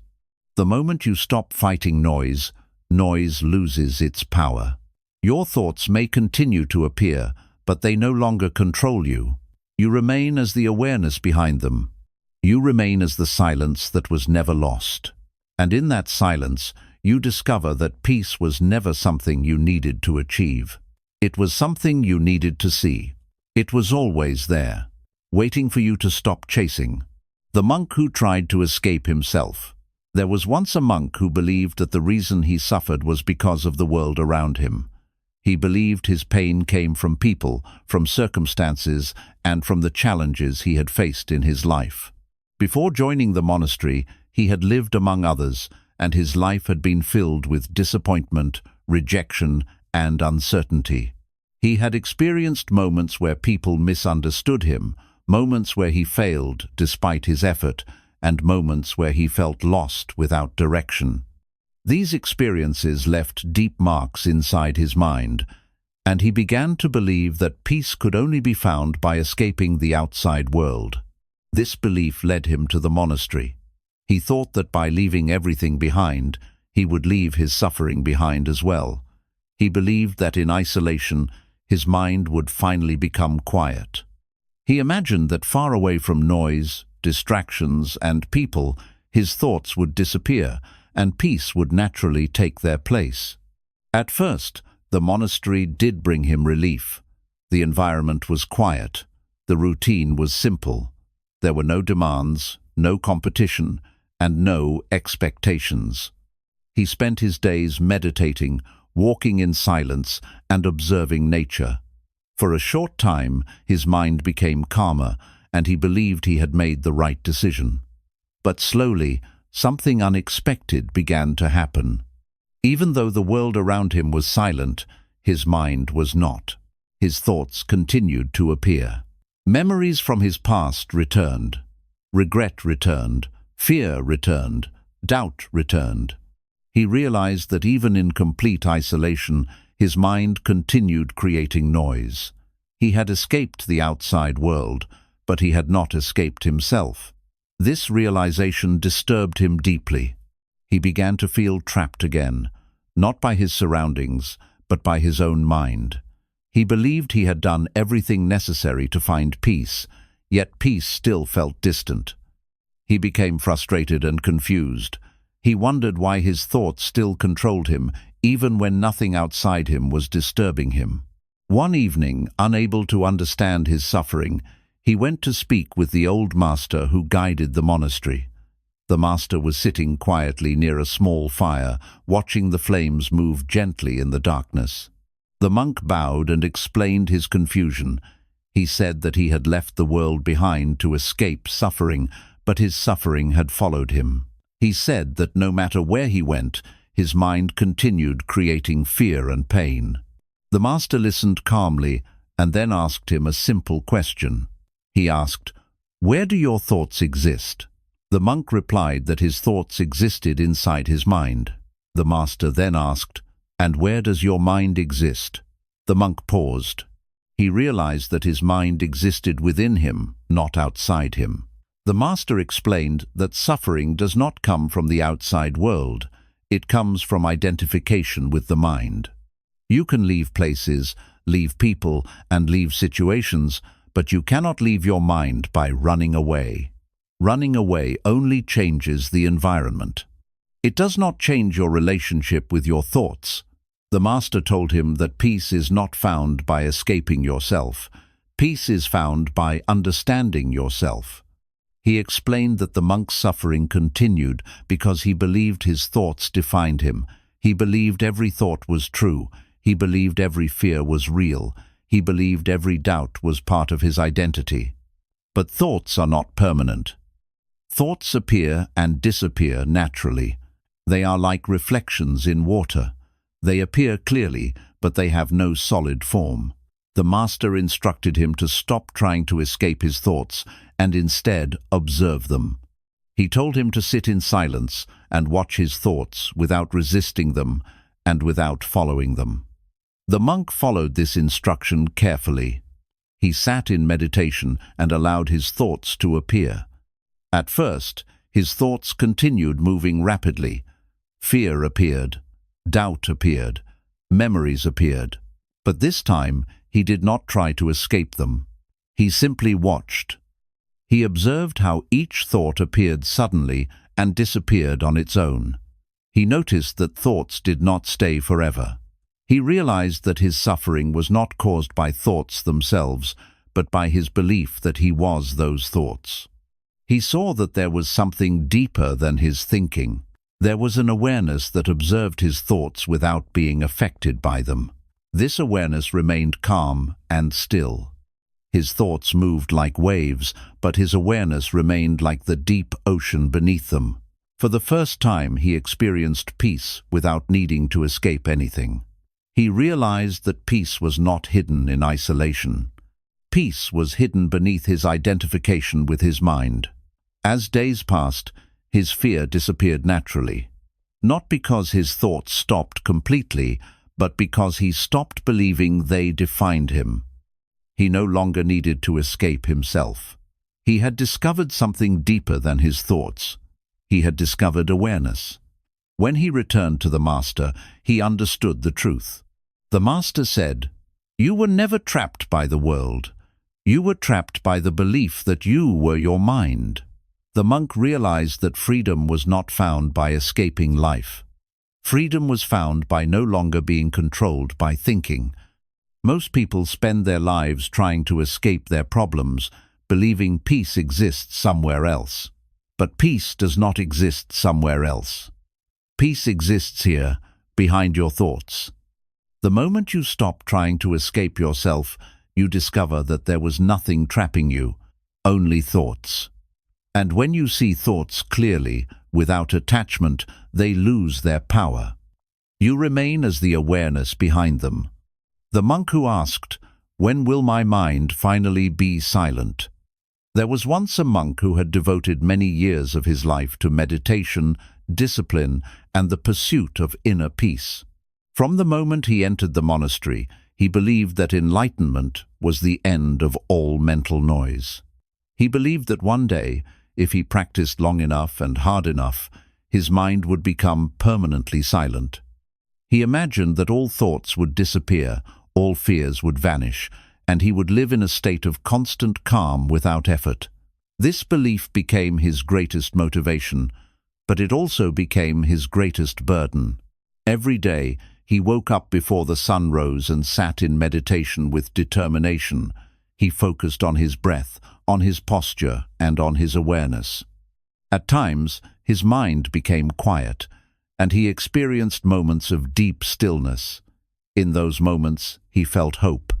He believed he was getting closer to his goal, but these moments never lasted. Soon, thoughts returned. They appeared without warning, bringing memories of the past, worries about the future, and random distractions that seemed meaningless yet impossible to stop. Each time his thoughts returned, he felt disappointment. He believed he had failed. He believed that true peace was still far away from him. He began to measure his progress constantly. He compared his current state to the silence he had experienced before, and he judged himself when he could not maintain it. This created frustration inside him. He began to see his mind as an enemy that refused to obey him. He believed that if he could just eliminate his thoughts completely, he would finally reach freedom. One evening, after many years of practice, he approached the old master who guided the monastery. The master was sitting quietly near a tree, watching the wind move through the leaves. His presence was calm and effortless, as if he carried no burden inside him. The monk bowed and asked the question that had been troubling him for years. He asked, "Master, when will my mind finally become silent forever?" The master looked at him gently and asked, "Why do you want your mind to become silent forever?" The monk replied that he believed silence was enlightenment. He believed silence would free him from suffering. He believed silence would bring him permanent peace. The master remained silent for a moment and then asked him another question. He asked, "Who is disturbed by the noise of your mind?" The monk paused. He had never considered this question before. He closed his eyes and observed his mind carefully. Thoughts appeared, just as they always did. But now he noticed something different. He noticed that there was something inside him observing the thoughts. The thoughts moved, but the observer remained still. The master then explained that his mistake was believing that peace depended on the absence of thoughts. He explained that thoughts are a natural part of the mind. They appear and disappear like clouds in the sky. He told him that peace is not the absence of clouds. Peace is the realization that you are the sky, not the clouds. The monk listened carefully, but part of him still struggled to accept this truth. He had spent so many years trying to eliminate his thoughts that he did not know how to stop fighting them. The master then asked him to observe the wind moving through the trees. The wind blew gently, moving the leaves without effort. The master asked him if the trees tried to stop the wind. The monk replied that the trees did not resist the wind, they allowed it to pass through them. The master explained that his thoughts were like the wind. Fighting them only created suffering. Allowing them to pass naturally created peace. He told the monk that silence is not something you achieve by force. Silence appears naturally when you stop resisting noise. The monk returned to his meditation with a new understanding. This time he did not try to stop his thoughts. He allowed them to exist. He watched them without attachment. At first, his thoughts continued appearing, but because he was no longer fighting them, they lost their power. He noticed that his thoughts appeared and disappeared naturally. He noticed that there was always a silent awareness behind his thoughts. This awareness had always been present. It had never been disturbed. It had never been lost. He realized that silence was not something he needed to create. Silence was something he needed to notice. He had been chasing silence, not realizing that silence had always been there behind his thoughts. As days passed, his mind became naturally quieter, not because he forced it, but because he stopped fighting it. He experienced peace even when thoughts appeared. He realized that peace did not depend on the silence of his mind. Peace depended on his relationship with his mind. When he returned to the master, he no longer asked when his mind would become silent. He no longer needed his thoughts to disappear. He understood now that he was not his thoughts. He was the awareness observing them. The master smiled and said, "Your mind may continue to speak, but you no longer need to listen." The monk finally understood that freedom was not the absence of thoughts. Freedom was the absence of identification with thoughts. Most people spend their lives trying to silence their minds, believing silence will bring them peace. But peace does not come from controlling the mind. Peace comes from realizing that you are not the mind. You are the awareness behind it. The moment you realize this truth, the mind loses its power to control you. Thoughts continue to appear, but they no longer create suffering. You remain as the silent awareness behind them. And in that awareness, you discover a peace that was never dependent on silence. A peace that was always yours. The monk who watched the river and finally understood himself. There was once a monk who had spent most of his life trying to become someone else. From the moment he entered the monastery, he carried inside him a quiet but constant dissatisfaction with who he was. He believed that enlightenment was a transformation that would turn him into a completely different person, someone free from fear, free from doubt, and free from the endless noise of thinking. He believed that his current self was incomplete, and that somewhere in the future, through effort and discipline, he would finally become whole. This belief shaped everything he did. Every time he sat in meditation, he was not simply sitting, he was trying to change himself. Every time he practiced awareness, he was not simply observing, he was trying to reach a different state. His entire spiritual journey became an attempt to escape the person he believed he was. At first, this effort gave him a sense of purpose. He believed he was progressing. He believed he was moving closer to enlightenment. But as the years passed, something inside him began to grow tired. No matter how much effort he made, his mind continued to produce thoughts. Some thoughts were quiet and harmless, but others were filled with fear, doubt, and regret. He thought about his past, about the person he used to be before the monastery, and sometimes he felt ashamed. He thought about his future, wondering if he would ever truly become free.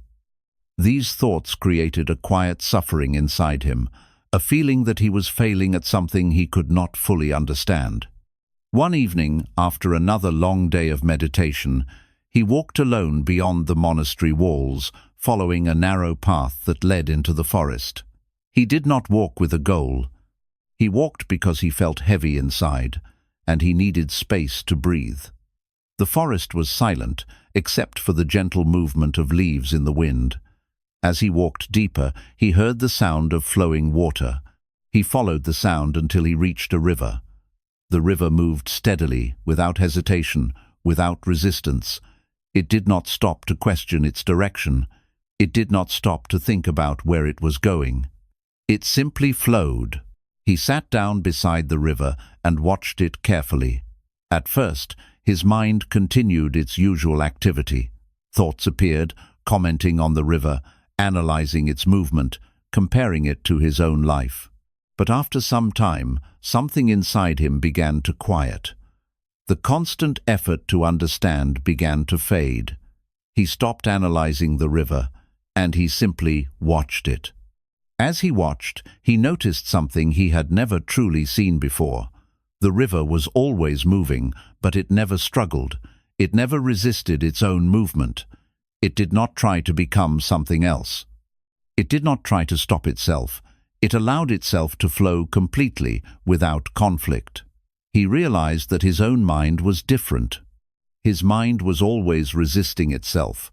He was always trying to change his thoughts, trying to control his feelings, trying to become someone else. He had spent his entire life fighting against his own nature. He began to see clearly that his suffering did not come from his thoughts. It came from his resistance to his thoughts. It came from his belief that he needed to become someone different in order to be free. He continued watching the river as the sunlight slowly faded into darkness. The river did not care about becoming enlightened. It did not care about reaching a destination. It simply existed, fully present in its own movement. In that moment, something inside him shifted. For the first time, he stopped trying to change himself. He stopped trying to control his mind. He stopped trying to become someone else. He simply sat and allowed everything to be exactly as it was. Thoughts continued to appear, but he did not resist them. Feelings continued to arise, but he did not judge them. He watched them the same way he watched the river. He noticed that each thought appeared naturally and disappeared naturally, just like the movement of water.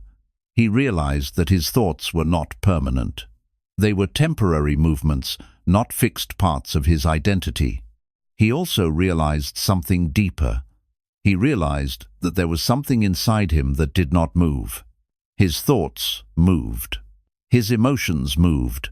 His body moved. But his awareness remained still. This awareness had always been there, quietly observing everything. It had never been disturbed.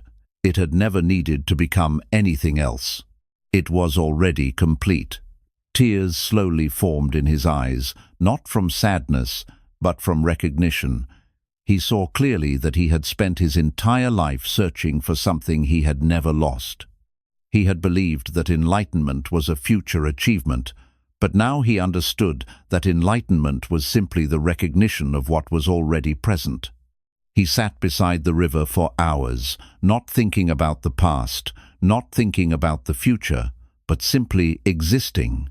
For the first time, he felt free, not because his thoughts had disappeared, not because his mind had become permanently silent, but because he no longer believed he was his thoughts. He was the awareness behind them. When he finally returned to the monastery, nothing on the outside had changed. The buildings were the same, the routines were the same, the world was the same. But inside him, everything was different. He no longer struggled against his mind. He no longer tried to escape himself. He allowed his thoughts to come and go without resistance. And because of this, his thoughts lost their power over him. He moved through his days with a quiet peace that did not depend on silence. He had discovered something deeper than silence. He had discovered himself. Most people spend their entire lives trying to change themselves, believing they must become someone else in order to find peace. They believe they must control their thoughts, eliminate their fears, and achieve a perfect mental state. But peace does not come from becoming someone else. Peace comes from realizing that you were never incomplete. Your thoughts are like the river. They move constantly, but you are not the river. You are the awareness watching it. And the moment you stop fighting the river, you realize that you were never drowning. You were always standing safely on the shore. The monk who stopped searching and found what was always there. There was once a monk who had spent more than half of his life searching for something he could not fully describe.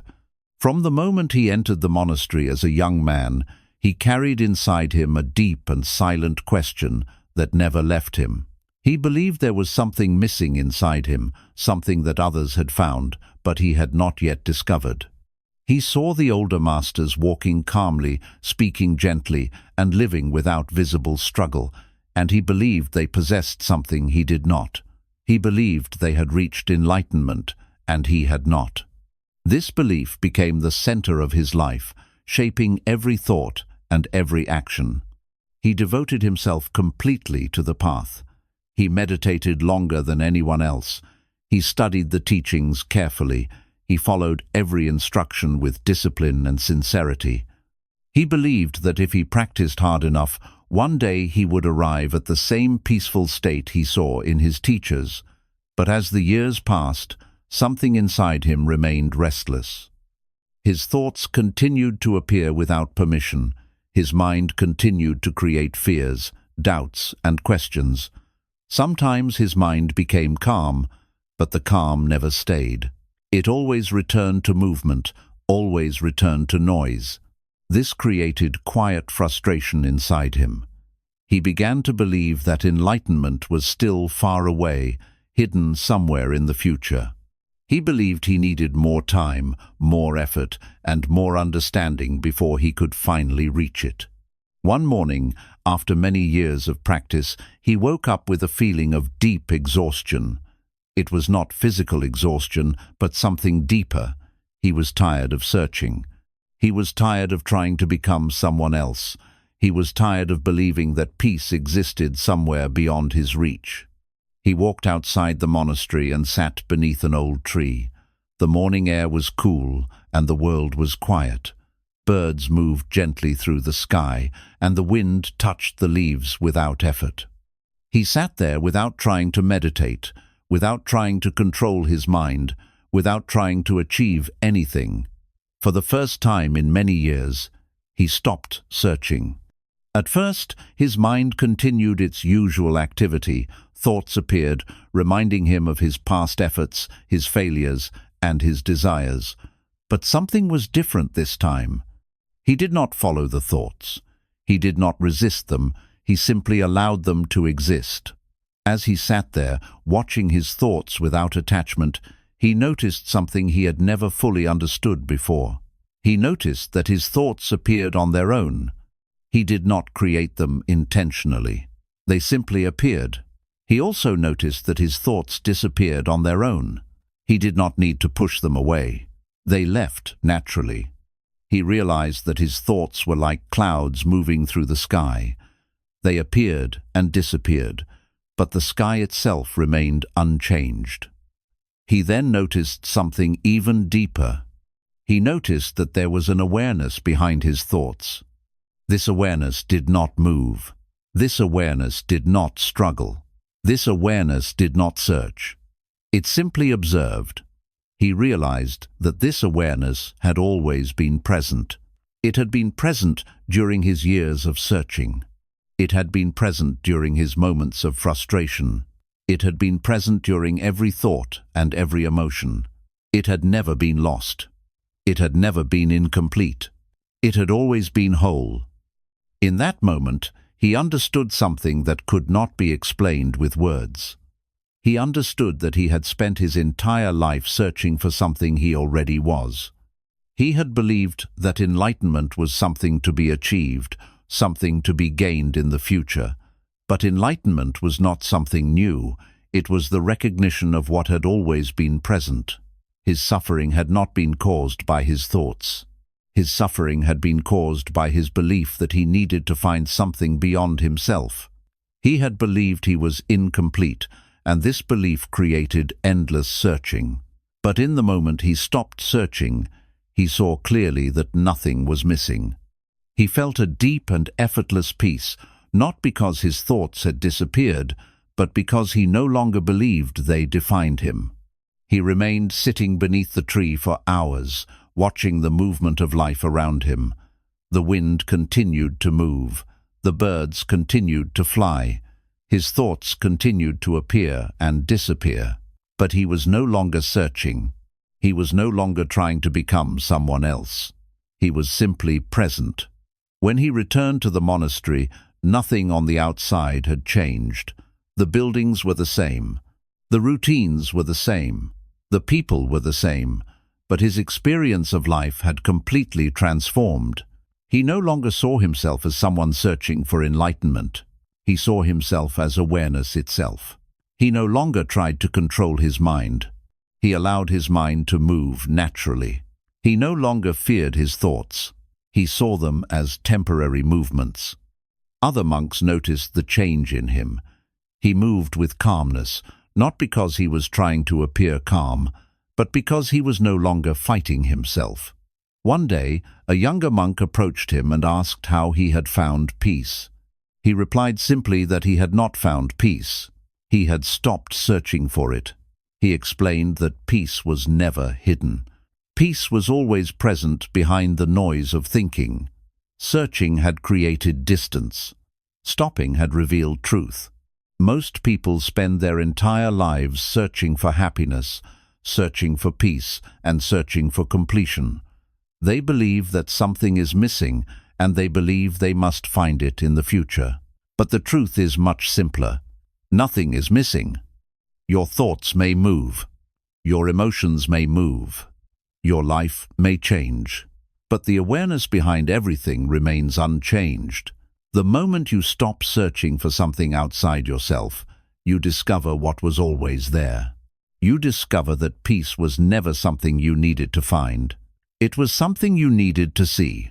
And in that seeing, you realize that you were never incomplete. You were always whole. The monk who learned to sit without trying to become anything. There was once a monk who believed that every moment of his life needed to lead him somewhere. From the day he entered the monastery, he carried inside him a deep urgency to reach enlightenment.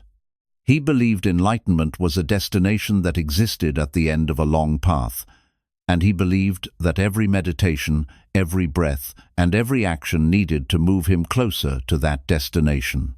He believed that time was passing, and he did not want to waste it being ordinary.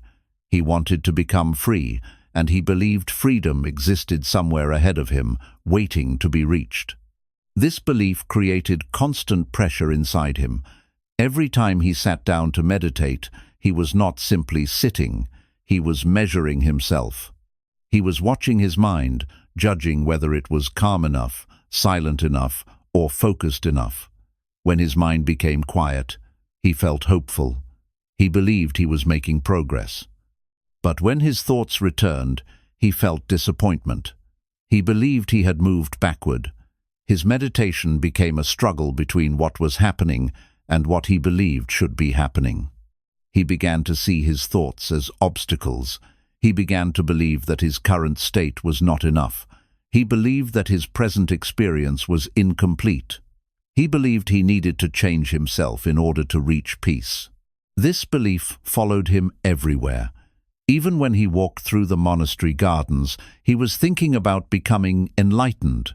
Even when he ate his meals, he was thinking about improving himself. Even when he rested, his mind was thinking about the future. He was never truly present.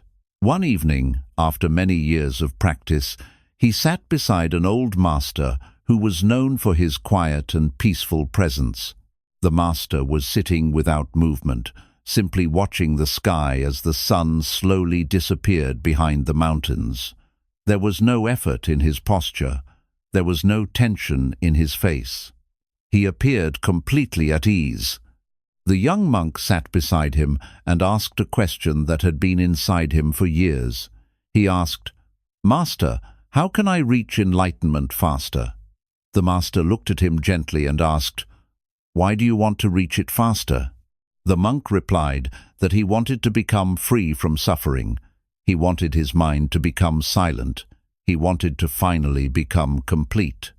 The master remained silent for a moment and then asked him another question. He asked, "What is wrong with this moment?" The monk did not know how to answer. He looked around him. The sky was calm, the air was quiet, nothing was wrong. But inside him, he still felt incomplete. The master explained that his suffering did not come from his thoughts or his life. His suffering came from his belief that the present moment was not enough. His suffering came from his constant attempt to become something else. He told him that enlightenment was not something you achieve in the future. Enlightenment is the moment you stop trying to become something else. The monk struggled to understand this.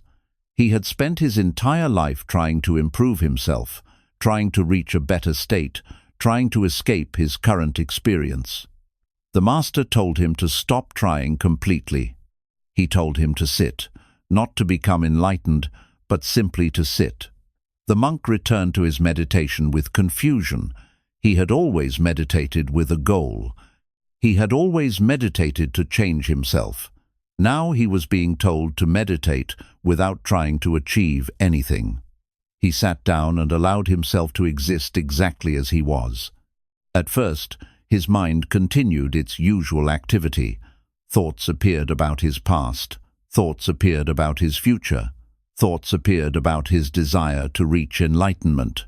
But this time, he did not resist them. He did not follow them. He did not try to change them. He simply sat. He noticed that his thoughts appeared naturally and disappeared naturally. He realized he did not need to control them. He also noticed that there was something inside him that remained still. His thoughts moved.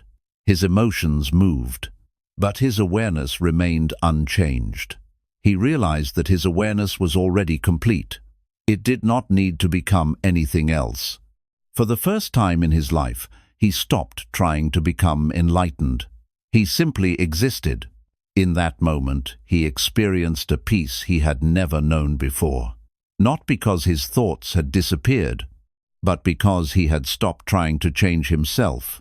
He had stopped resisting the present moment. He had stopped trying to become something else. He understood now that his entire struggle had been created by his desire to reach a future state. He had believed that peace existed somewhere else. But peace existed only here. In the moment he stopped trying to become enlightened, he discovered that he was already free. When he returned to the master, he did not ask any questions. He no longer needed answers. The master smiled and said, "You have stopped running." The monk understood now that enlightenment was not something you achieve. It was something you realize.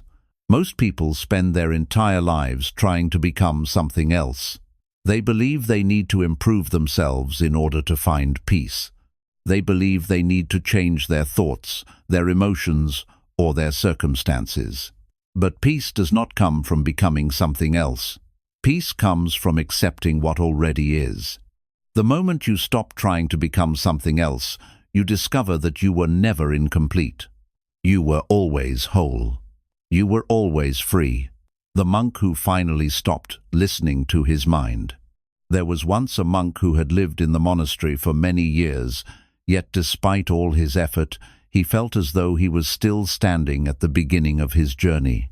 When he first arrived, he believed that enlightenment would come through discipline, effort, and control. He believed that if he could just train his mind to obey him completely, he would finally experience peace. He believed his mind was something that needed to be mastered, something that needed to be silenced, and something that needed to be transformed. This belief guided his every action. He meditated with intensity. He observed his thoughts constantly. He tried to correct every distraction, eliminate every fear, and remove every doubt that appeared inside him. But the more he tried to control his mind, the more he felt controlled by it. His thoughts never stopped appearing. Some thoughts reminded him of his past mistakes. Some thoughts warned him about the future. Some thoughts questioned whether he was making progress at all. He believed these thoughts were obstacles standing between him and freedom. He believed each time they returned, he felt disappointment. He believed he had lost something. He believed peace was fragile and easily destroyed. This created fear inside him. He began to fear his own mind. One evening, after another long meditation session, he walked alone to a quiet area behind the monastery where an old master often sat. The master was sitting calmly, watching the fading light of the sunset. There was no sign of effort in his posture, no sign of struggle in his presence. He appeared completely at peace, not because he was trying to be peaceful, but because he was not fighting anything. The monk sat beside him and spoke honestly. He said that he had spent years trying to silence his mind, but his mind continued to speak. He said he felt trapped by his thoughts. He asked the master how he could finally stop his mind completely. The master listened carefully and then asked him a question that surprised him. He asked, "Why do you listen to every thought your mind creates?" The monk was confused. He replied that he had no choice. His thoughts appeared, and he could not stop them. The master smiled gently and said, "You cannot stop your mind from speaking, but you can stop listening." The monk did not understand. He believed that thoughts controlled him automatically. The master then asked him to sit quietly and observe his thoughts carefully. He instructed him not to try to stop them, not to try to control them, and not to try to change them. He told him to simply observe. The monk followed this instruction. He sat in silence and watched his mind. Thoughts appeared, just as they always did. But this time he did not follow them. He simply observed them. He noticed that each thought appeared suddenly and disappeared naturally. He realized that his thoughts did not force him to act.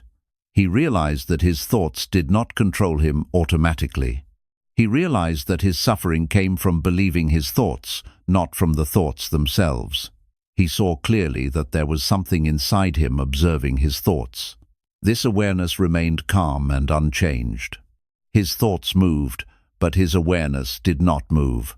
For the first time, he experienced a distance between himself and his thinking. He realized that he was not his mind. He was the awareness behind his mind. This realization changed everything. His thoughts continued to appear, but they no longer controlled him. He no longer feared his thoughts.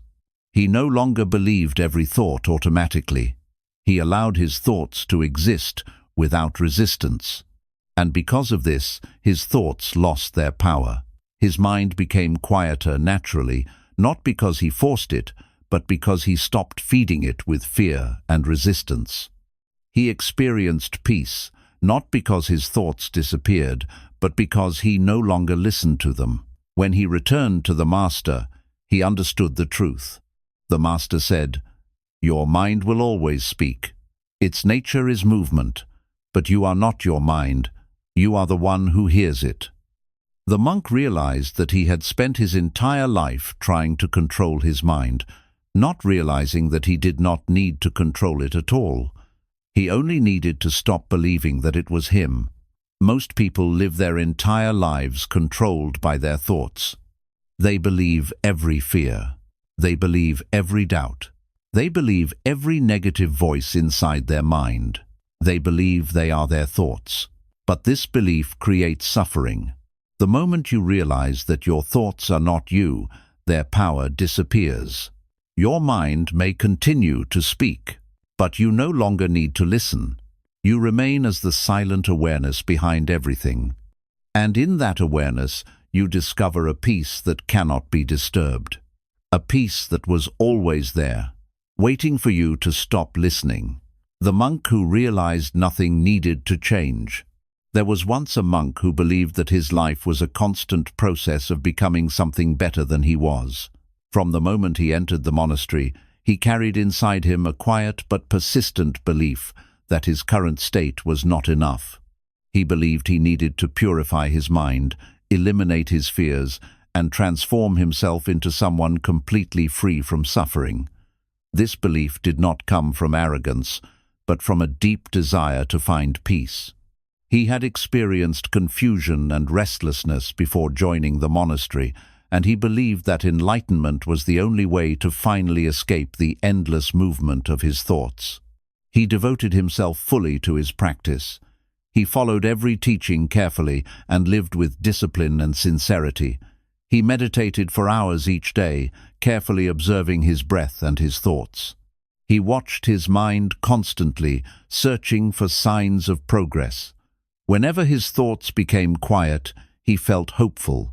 He believed he was moving closer to enlightenment. But whenever his thoughts returned, he felt disappointment. He believed he had failed. This cycle continued for many years. Moments of calm would come and go, but the calm never stayed permanently. He began to believe that peace was fragile. He believed peace existed only when his mind was silent. This created a quiet fear inside him. He feared the return of his thoughts. He feared losing the silence he had worked so hard to create. One day, after many years of effort, he went to sit beside an old master who lived quietly at the edge of the monastery grounds. The master was sitting beneath a tree, watching the wind move gently through the branches. His posture was relaxed, and his presence was calm. He did not appear to be trying to control his mind. He simply existed. The monk bowed and spoke honestly. He said that he had spent many years trying to purify his mind, but his thoughts still appeared.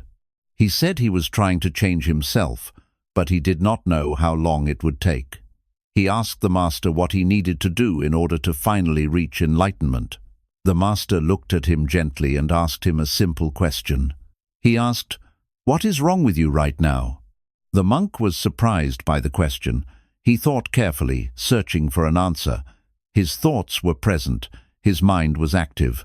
He did not feel completely silent. He replied that his mind was still not perfectly calm. The master asked, "And who is disturbed by this?" The monk paused. He realized that there was something inside him observing his thoughts. His thoughts moved, but something remained still. The master explained that his mistake was believing that he needed to change himself in order to become free. He believed that enlightenment was a transformation, something that would turn him into a different person. But enlightenment was not about becoming someone else. It was about realizing that nothing needed to change. He explained that his true nature was already complete. His awareness was already free. His thoughts did not limit his awareness. Only his belief that something was wrong limited him. The monk struggled to understand this at first. He had spent his entire life trying to improve himself, trying to eliminate his thoughts, trying to reach a better state. The master told him to stop trying. He told him to sit without trying to change anything. He told him to allow everything to exist exactly as it was. The monk returned to his meditation with a completely new approach. This time, he did not try to eliminate his thoughts. He did not try to reach silence. He simply observed. Thoughts appeared just as they always had. But this time, he did not resist them. He did not judge them. He did not try to change them. He allowed them to exist. He noticed that each thought appeared naturally and disappeared naturally. He realized that his thoughts did not need to disappear in order for him to be free. He also noticed something deeper. He noticed that his awareness remained calm even when his thoughts were active. His thoughts moved like waves on the surface of the ocean, but his awareness remained like the deep ocean beneath them. He realized that his awareness was never disturbed. It was always complete. It did not need to change. This realization created a deep sense of peace inside him. For the first time, he stopped trying to become someone else. He stopped trying to improve himself. He stopped trying to reach enlightenment. He simply existed. And in that moment, he discovered something extraordinary. He discovered that enlightenment was not something to be achieved. It was something to be recognized. He had always been complete. He had always been free. His thoughts had never limited him. Only his belief had limited him. When he returned to the Master, he did not ask any questions. He no longer needed answers. The Master smiled and said, "You have stopped trying to change what was never broken." The monk understood now that his entire struggle had been unnecessary. Most people spend their entire lives trying to change themselves. They believe they must eliminate their fears, eliminate their thoughts, and eliminate their imperfections in order to find peace. But peace does not come from changing yourself. Peace comes from realizing that your true nature is already complete. Your thoughts may move. Your emotions may move. Your life may change. But your awareness remains unchanged. The moment you stop trying to change yourself, you discover that nothing was ever missing. Nothing was ever broken. You were always whole. You were always free. The monk who discovered the space between his thoughts. There was once a monk who believed that his thoughts were the greatest obstacle standing between him and peace. From the moment he entered the monastery, he had been taught to observe his mind, to understand its nature, and to eventually rise beyond its constant movement. He listened carefully to every teaching and followed every instruction with sincerity. He believed that if he practiced long enough, his thoughts would eventually stop, and he would finally experience permanent silence. This belief became the center of his spiritual journey, and he dedicated himself fully to achieving this goal. Every day, he sat in meditation for many hours, watching his breath and observing his thoughts. He noticed how his mind moved constantly, jumping from one thought to another without control. Sometimes his thoughts were about his past, reminding him of mistakes he wished he could undo. Sometimes his thoughts were about the future, creating fears about things that had not yet happened. Other times, his thoughts had no clear meaning at all, appearing randomly and disappearing just as quickly. He believed that these thoughts were the reason he suffered. He believed that if he could just eliminate them completely, he would finally become free. He began trying to control his mind with greater intensity. Whenever a thought appeared, he tried to push it away. Whenever his mind wandered, he forced his attention back. He believed that silence was something he needed to create through effort and discipline. But the more he tried to eliminate his thoughts, the more restless his mind became. His thoughts became louder, more frequent, and more difficult to ignore. His effort created tension inside him. His meditation, which was supposed to bring peace, became a struggle filled with frustration. He began to believe that something was wrong with him. He saw other monks who appeared calm and peaceful, and he believed they had achieved something he had not. This created doubt inside him. One day, unable to understand his struggle, he went to speak with an old master who lived quietly near the edge of the monastery. The master was sitting calmly, watching the movement of clouds across the sky. He appeared completely relaxed, without any sign of effort. The monk bowed respectfully and explained his suffering. He said that no matter how hard he tried, his thoughts continued to appear. He said he was trying to eliminate them, but nothing was working. The master listened carefully and then asked him a simple question. He asked, "When a thought disappears, what remains?" The monk was confused by the question. He closed his eyes and observed his mind carefully. A thought appeared. Then it disappeared. For a brief moment, there was nothing. Then another thought appeared. He realized that between his thoughts there was a space. He had never noticed this space before. He had always focused on the thoughts themselves. He had never noticed what existed between them. The master explained that his mistake was believing that peace existed in the absence of thoughts. Peace existed in the space between thoughts. He told him that thoughts were like clouds moving across the sky. The clouds appeared and disappeared, but the sky remained unchanged. He explained that his awareness was like the sky. His thoughts moved, but his awareness remained still. He instructed him to stop focusing on his thoughts and begin observing the space between them.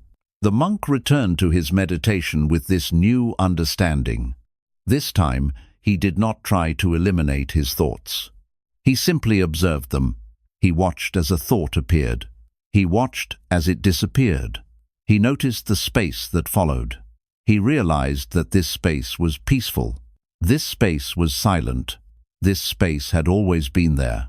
He began to understand that peace was not something he needed to create. Peace was something that already existed beneath the movement of his thoughts.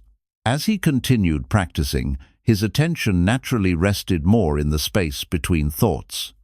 His thoughts continued to appear, but they no longer disturbed him. He realized that his thoughts were temporary. They appeared and disappeared naturally, but the space between them remained constant. This space was his true nature. This space was always peaceful. This realization freed him from his struggle. He no longer tried to eliminate his thoughts. He no longer feared their presence.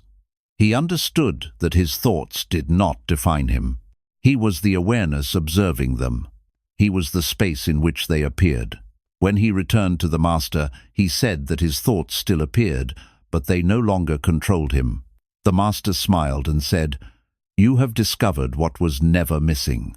The monk understood now that peace was not hidden somewhere in the future. Peace existed here, in the present moment, in the space between thoughts. Most people spend their lives trying to eliminate their thoughts, believing that peace will come when their mind becomes silent. But peace does not come from eliminating thoughts. Peace comes from recognizing the awareness behind thoughts. Your thoughts may continue to appear, but they appear within awareness, and awareness itself remains silent. The moment you discover this, you realize that peace was never something you needed to achieve. It was something you needed to notice. It was always there, waiting in the space between your thoughts. The monk who realized he was not his thoughts. There was once a monk who lived with a quiet but constant burden inside his mind, a burden that no one else could see, but that he felt every moment of his life. From the outside, he appeared calm and disciplined, faithfully following the daily routines of the monastery, meditating for long hours, and speaking very little. But inside him, there was a continuous stream of thoughts that never seemed to stop.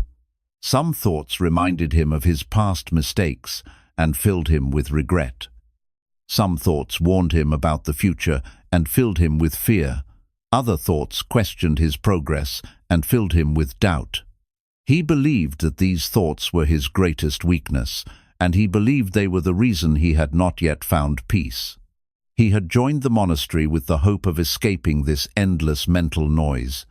He believed that through meditation and discipline, he would eventually reach a state where his mind would become permanently silent. He believed that enlightenment was the complete absence of thoughts, and he believed that once his thoughts disappeared, he would finally become free. This belief gave him motivation, but it also created pressure.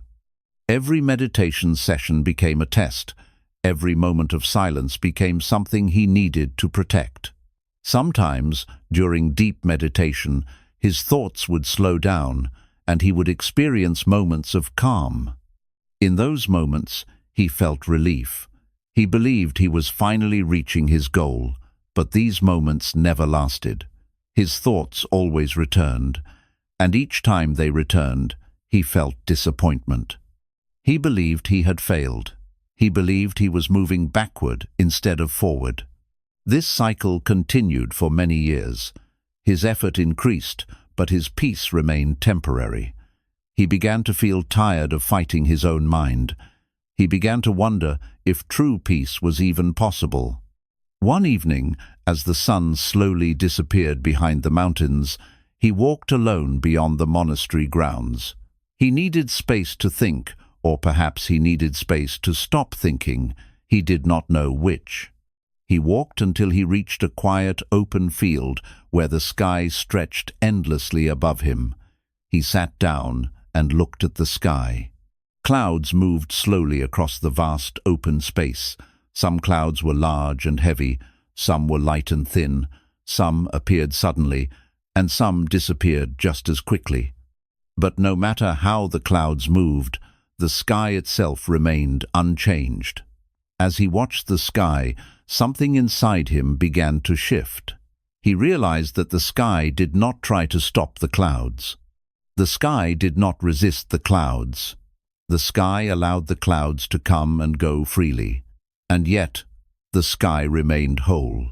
He closed his eyes and observed his own mind. Thoughts appeared, just like the clouds. Some thoughts were heavy and filled with emotion. Some thoughts were light and passed quickly. Some thoughts appeared suddenly.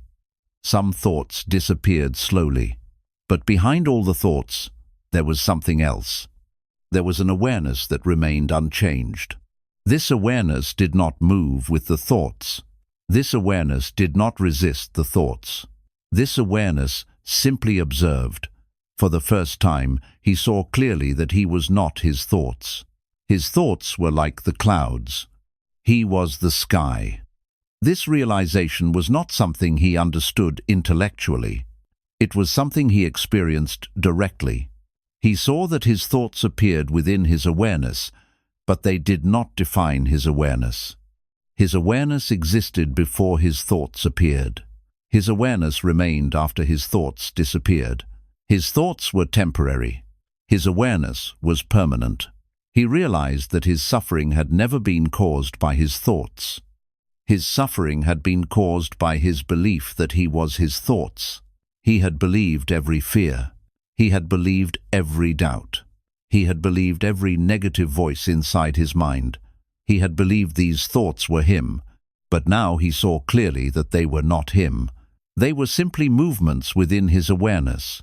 This realization brought a deep sense of peace that he had never experienced before.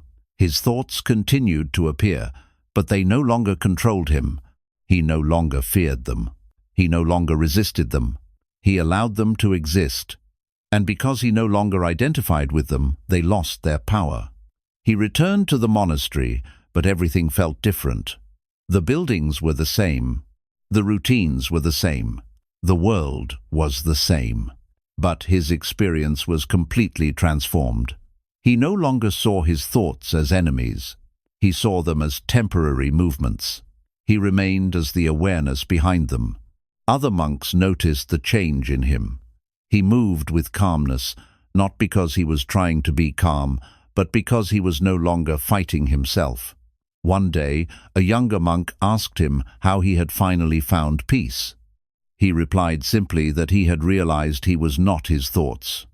He explained that thoughts come and go naturally, but awareness remains. He said that peace does not come from eliminating thoughts.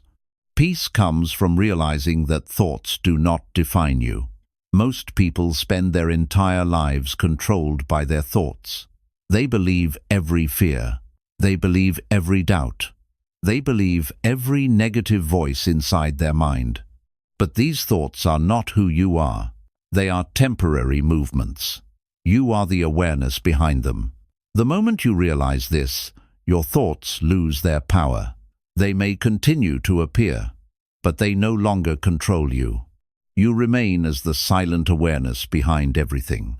And in that awareness, you discover a peace that was never dependent on silence. A peace that was always yours. The monk who finally let his mind be. There was once a monk who believed that his mind was the final barrier between himself and true peace. He had entered the monastery with a sincere heart, carrying the hope that through meditation and discipline, he would one day become free from suffering.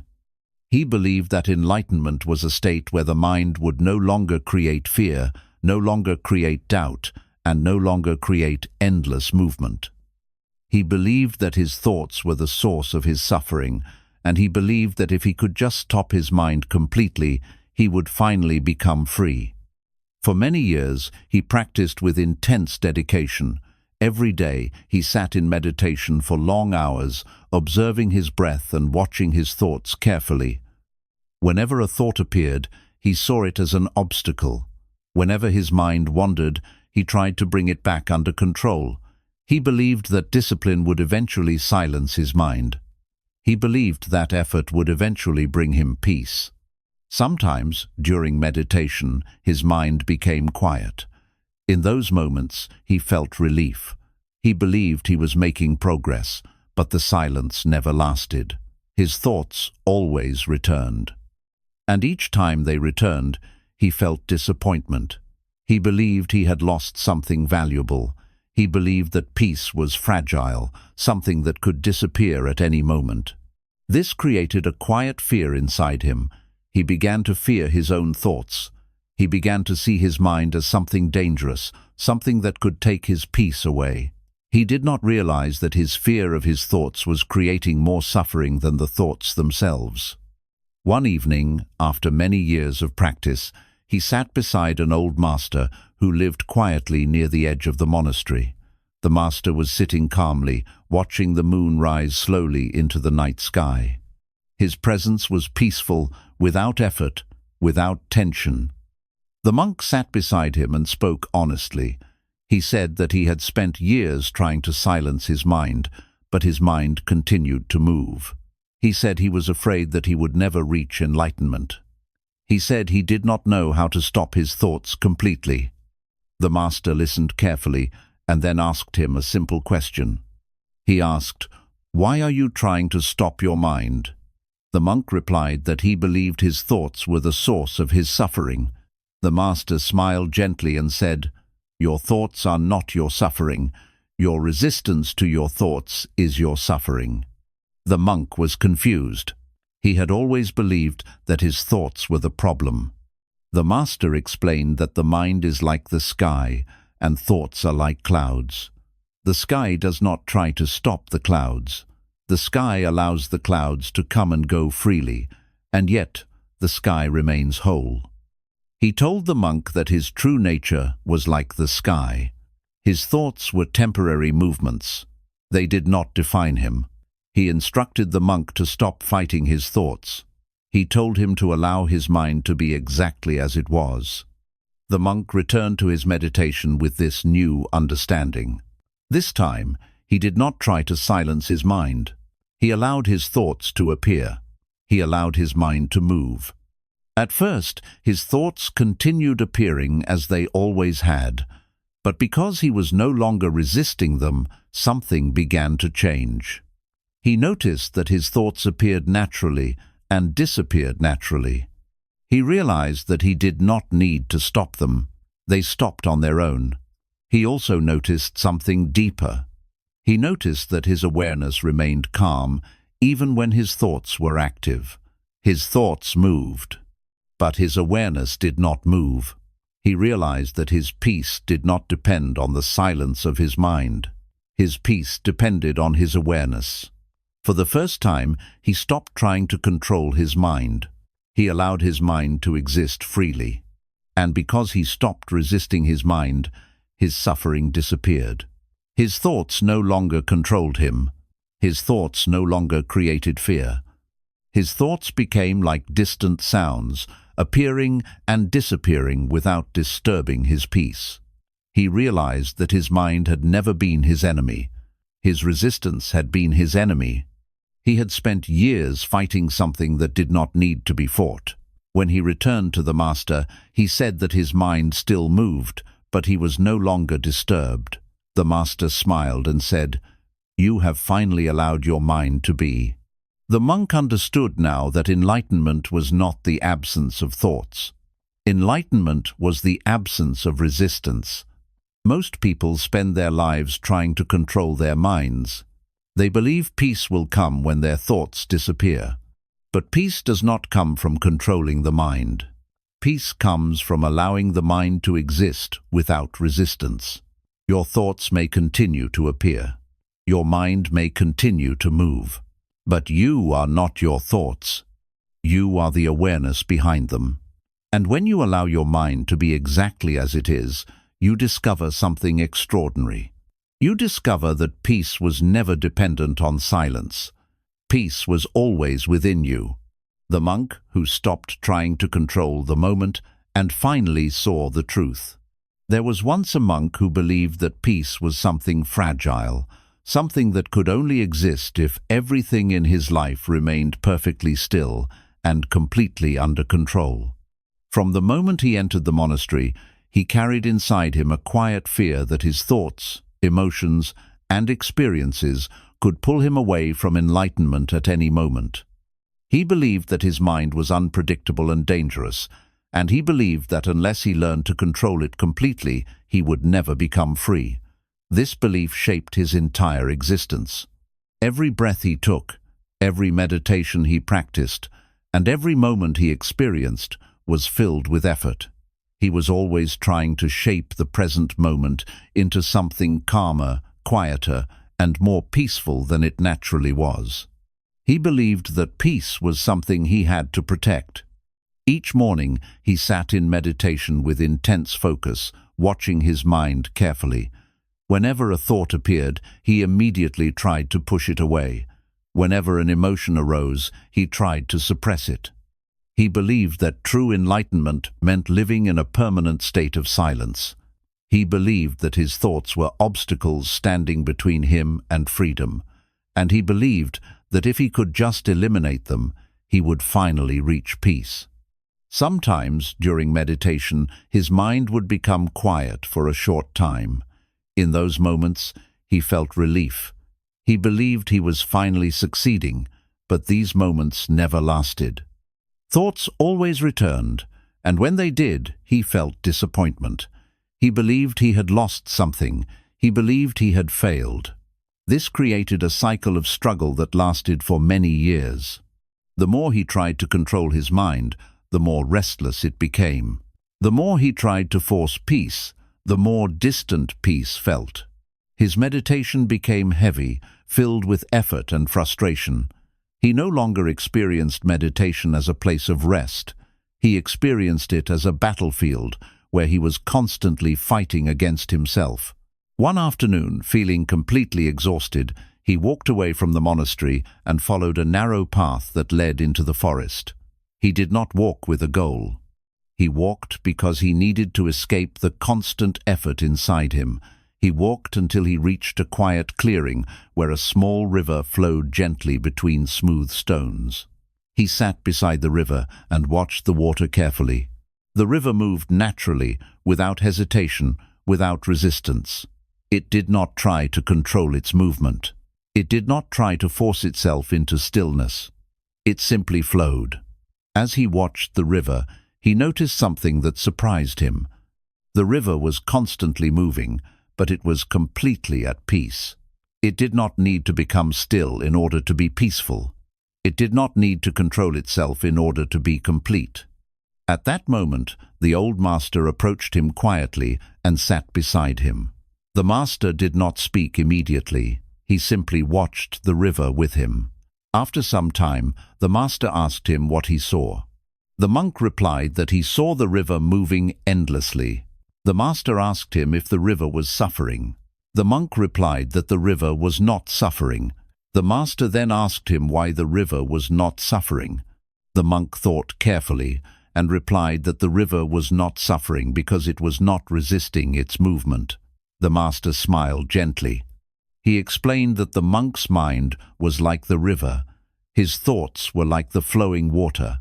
His suffering did not come from the movement of his thoughts. His suffering came from his resistance to that movement. He had spent years trying to control his mind, trying to force it into stillness, trying to create peace through effort. But peace did not come from control. Peace came from allowing the mind to move freely, without resistance. The master told him that the present moment did not need to be controlled in order to be peaceful. The present moment was already complete. The monk returned to his meditation with this new understanding. This time, he did not try to control his thoughts. He allowed them to appear. He allowed them to move. He allowed them to disappear. At first, his mind continued its usual activity. Thoughts appeared just as they always had. But something inside him had changed. He was no longer fighting his mind. He was no longer resisting his thoughts. He simply observed. And because he stopped resisting, his thoughts began to lose their power. They appeared more gently. They disappeared more easily. He realized that his thoughts had never been his enemy. His resistance had been his enemy. He also realized something deeper. He realized that there was something inside him that remained still even when his thoughts were moving. This awareness did not need to control anything. This awareness was already peaceful. For the first time, he experienced peace without effort. He experienced peace without control. He experienced peace simply by allowing everything to be exactly as it was. When he returned to the Master, he said that his mind still moved, but he was no longer disturbed. The Master smiled and said, "You have stopped trying to control the river." The monk understood now that peace was not something that could be created through force. Peace was something that appeared naturally when he stopped resisting life. Most people spend their entire lives trying to control everything. They try to control their thoughts. They try to control their emotions. They try to control their future. But this effort creates suffering, because life cannot be controlled completely. Thoughts will move. Emotions will move. Life will move. But peace does not depend on controlling movement. Peace depends on allowing movement without resistance. The moment you stop trying to control the present moment, you discover something extraordinary. You discover that peace was never something fragile. Peace was never something that could be lost. Peace was always here, flowing quietly beneath every thought, waiting for you to stop trying to control it. The monk who finally stopped, waiting for his mind to be ready. There was once a monk who believed that his life would truly begin only when his mind was completely ready. He believed that enlightenment was a future moment where everything inside him would finally be perfect. He believed there would come a day when his thoughts would no longer disturb him, when his emotions would no longer create fear, and when his awareness would remain permanently calm. He imagined that this moment would arrive like the rising of the sun, clear and undeniable, and that from that moment forward he would never struggle again. This belief became the quiet foundation of his spiritual journey, and it shaped how he experienced every moment of his life. Each day he practiced meditation with deep seriousness. He watched his thoughts carefully, waiting for the moment when they would finally stop. Sometimes his mind became calm, and in those moments he felt hopeful. He believed he was getting closer, but the calm never stayed. His thoughts always returned, and when they did, he felt disappointment. He believed that his mind was not yet ready. He believed he needed more time, more discipline, and more effort before enlightenment could finally arrive. This belief created a constant sense of waiting inside him. Even when he was sitting in silence, he was waiting. Even when he was walking through the monastery gardens, he was waiting. Even when he was breathing, he was waiting. He believed that peace existed somewhere ahead of him, not here in the present moment. Years passed, and this waiting never ended. One morning, after another long meditation session filled with restless thoughts, he walked outside the monastery and sat beside a quiet lake. The surface of the lake was calm, reflecting the sky perfectly. He watched the reflection carefully, noticing how the water mirrored everything without effort. But occasionally, the wind would touch the surface and small ripples would appear. These ripples distorted the reflection temporarily, but after a short time, the water became calm again on its own. As he watched this, he noticed something important. The lake did not try to force itself into stillness. The lake allowed movement, and stillness returned naturally. He realized that his mind was like the lake. His thoughts were like the ripples. He had spent years trying to force his mind into stillness, believing that stillness needed to be created through effort. But the lake did not create stillness. Stillness appeared when the lake was left alone. At that moment, the old master approached him quietly and sat beside him. The master asked him what he was doing. The monk replied that he was watching the lake and thinking about his mind. The master asked him if the lake was waiting to become still. The monk replied that the lake was not waiting. The master then asked him why he was waiting. This question surprised him. He realized that he had been waiting his entire life. Waiting for his mind to become ready. Waiting for enlightenment to arrive. Waiting for peace to appear. The master explained that enlightenment does not arrive in the future. Enlightenment is not something that appears when the mind becomes ready. Enlightenment is the moment you stop waiting. The monk listened carefully, but part of him still believed he needed to prepare himself. The master told him that his waiting was the only thing keeping him from peace. He told him that peace was not hidden somewhere ahead of him. Peace was hidden behind his waiting. He instructed the monk to stop waiting completely. He told him to sit without expecting anything. He told him to allow his mind to exist exactly as it was. The monk returned to his meditation with this new understanding. This time, he did not wait for his mind to become calm. He did not wait for his thoughts to disappear. He simply sat. Thoughts appeared just as they always had. But he did not resist them. He did not judge them. He did not wait for them to leave. He allowed them to exist. And something unexpected happened. His thoughts lost their urgency. They appeared more softly. They disappeared more naturally. He realized that his waiting had created tension. His waiting had created suffering. By stopping his waiting, he allowed peace to appear naturally.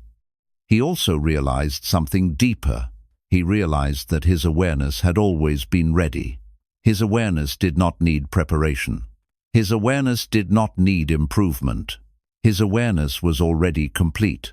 He had been waiting for something that was already present. This realization created a deep peace inside him. He no longer waited for enlightenment. He no longer waited for his mind to become perfect. He simply existed. When he returned to the master, he said that his mind still moved, but he was no longer waiting for it to stop. The master smiled and said, "You have finally stopped postponing your life." The monk understood now that peace was not something that arrived in the future. Peace existed here, in the present moment. Most people spend their entire lives waiting for the perfect moment, waiting for their mind to become ready, waiting for peace to arrive.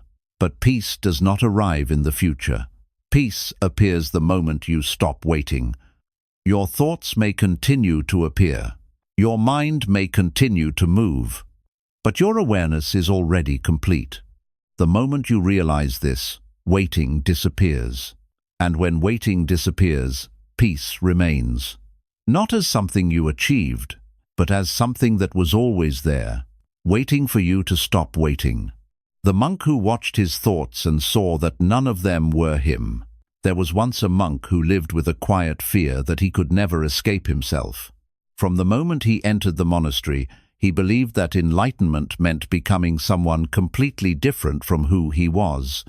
He believed that his thoughts were proof of his imperfection. Every time fear appeared in his mind, he believed it meant he was weak. Every time doubt appeared, he believed it meant he was failing. Every time his mind wandered, he believed it meant he was not yet ready.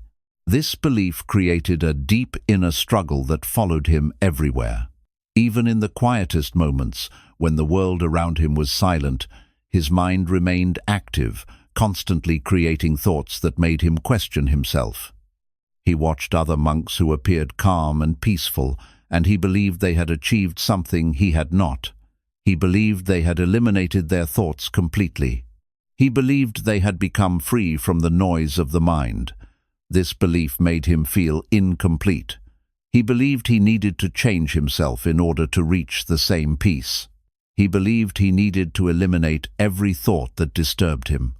For many years, he practiced meditation with intense discipline. He sat in silence for hours, watching his breath, trying to force his mind into stillness. Whenever a thought appeared, he tried to stop it. Whenever his mind wandered, he brought it back forcefully. He believed that enlightenment was something he needed to achieve through control.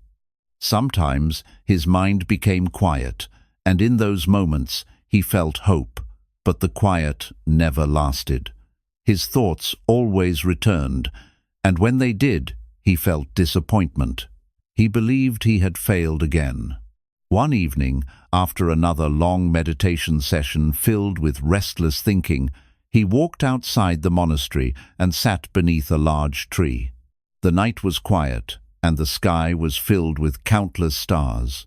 He looked up at the stars and noticed how vast and endless the sky appeared. The stars moved slowly across the darkness, but the sky itself remained unchanged. As he watched the sky, he began to observe his own mind. Thoughts appeared, just like the stars. Some thoughts were bright and clear. Some thoughts were faint and unclear. Some thoughts stayed longer. Some thoughts disappeared quickly. But behind every thought, there was something else. There was an awareness that observed the thoughts. This awareness did not move. This awareness did not change. This awareness simply watched. For the first time, he noticed that his thoughts appeared inside his awareness. His awareness did not appear inside his thoughts. This realization surprised him. He had always believed that his thoughts defined him. He had always believed that his thoughts were him. But now he saw clearly that his thoughts were objects being observed. They were not the observer. He continued watching his thoughts carefully.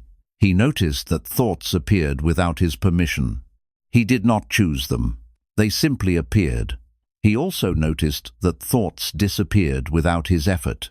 He did not need to remove them. They left naturally. He realized that if he did not create his thoughts, and he did not control when they disappeared, they could not be who he truly was. He realized that he was not his thoughts. He was the awareness observing his thoughts. This realization created a deep shift inside him. For the first time, he stopped trying to eliminate his thoughts. He allowed them to exist. He watched them appear. He watched them disappear. He no longer feared them. He no longer believed them automatically. His thoughts lost their power over him. He experienced a peace that did not depend on silence. He experienced a peace that existed even when his mind was active. He realized that his awareness was already free. It did not need to change. It did not need to improve. It had always been free. When he returned to the monastery, everything appeared the same on the outside.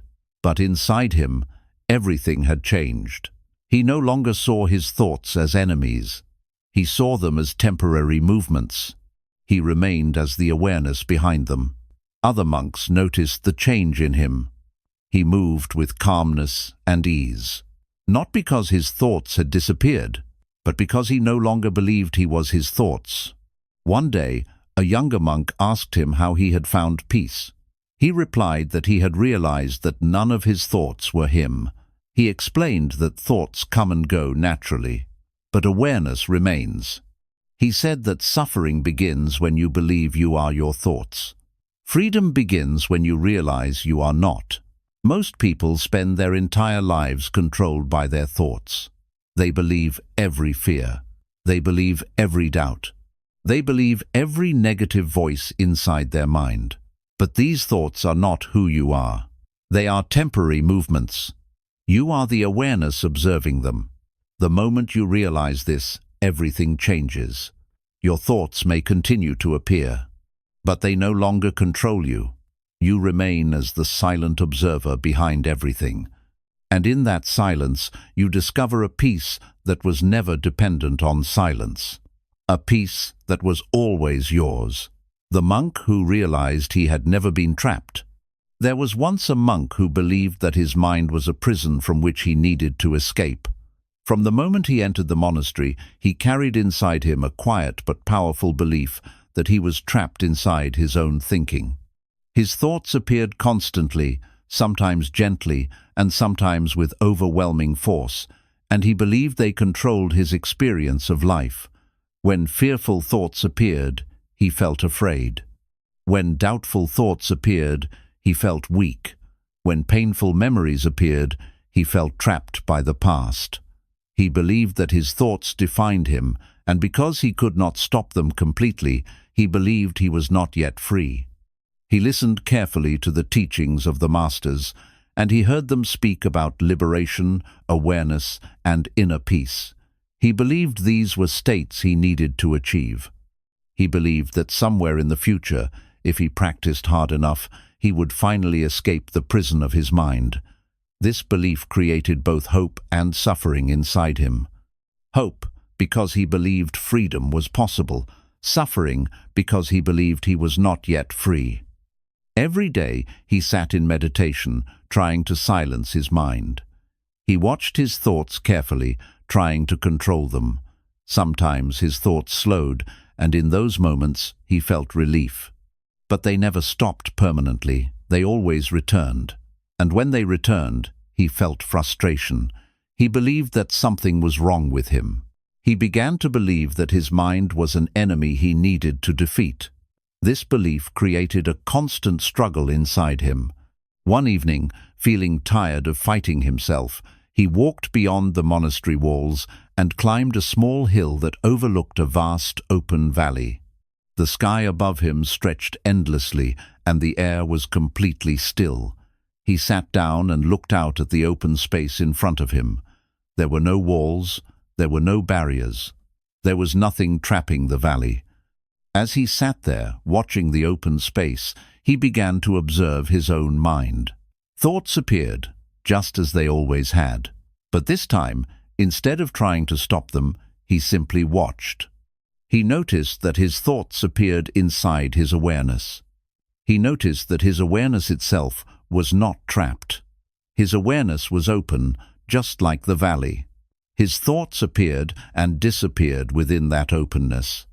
They did not limit it. They did not contain it. They simply moved within it. He realized something that changed everything. He realized that his thoughts were not a prison. They were movements appearing within awareness. His awareness itself had never been trapped. His awareness had always been free.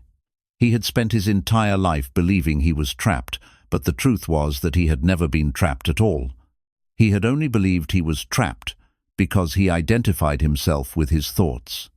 He believed his thoughts were him, but now he saw clearly that they were not.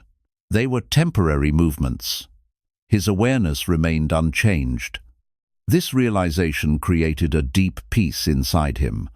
For the first time, he stopped trying to escape his mind. He stopped trying to defeat his thoughts. He allowed them to exist. And because he no longer feared them, they lost their power. His thoughts continued to appear, but they no longer created suffering. He remained as the awareness behind them.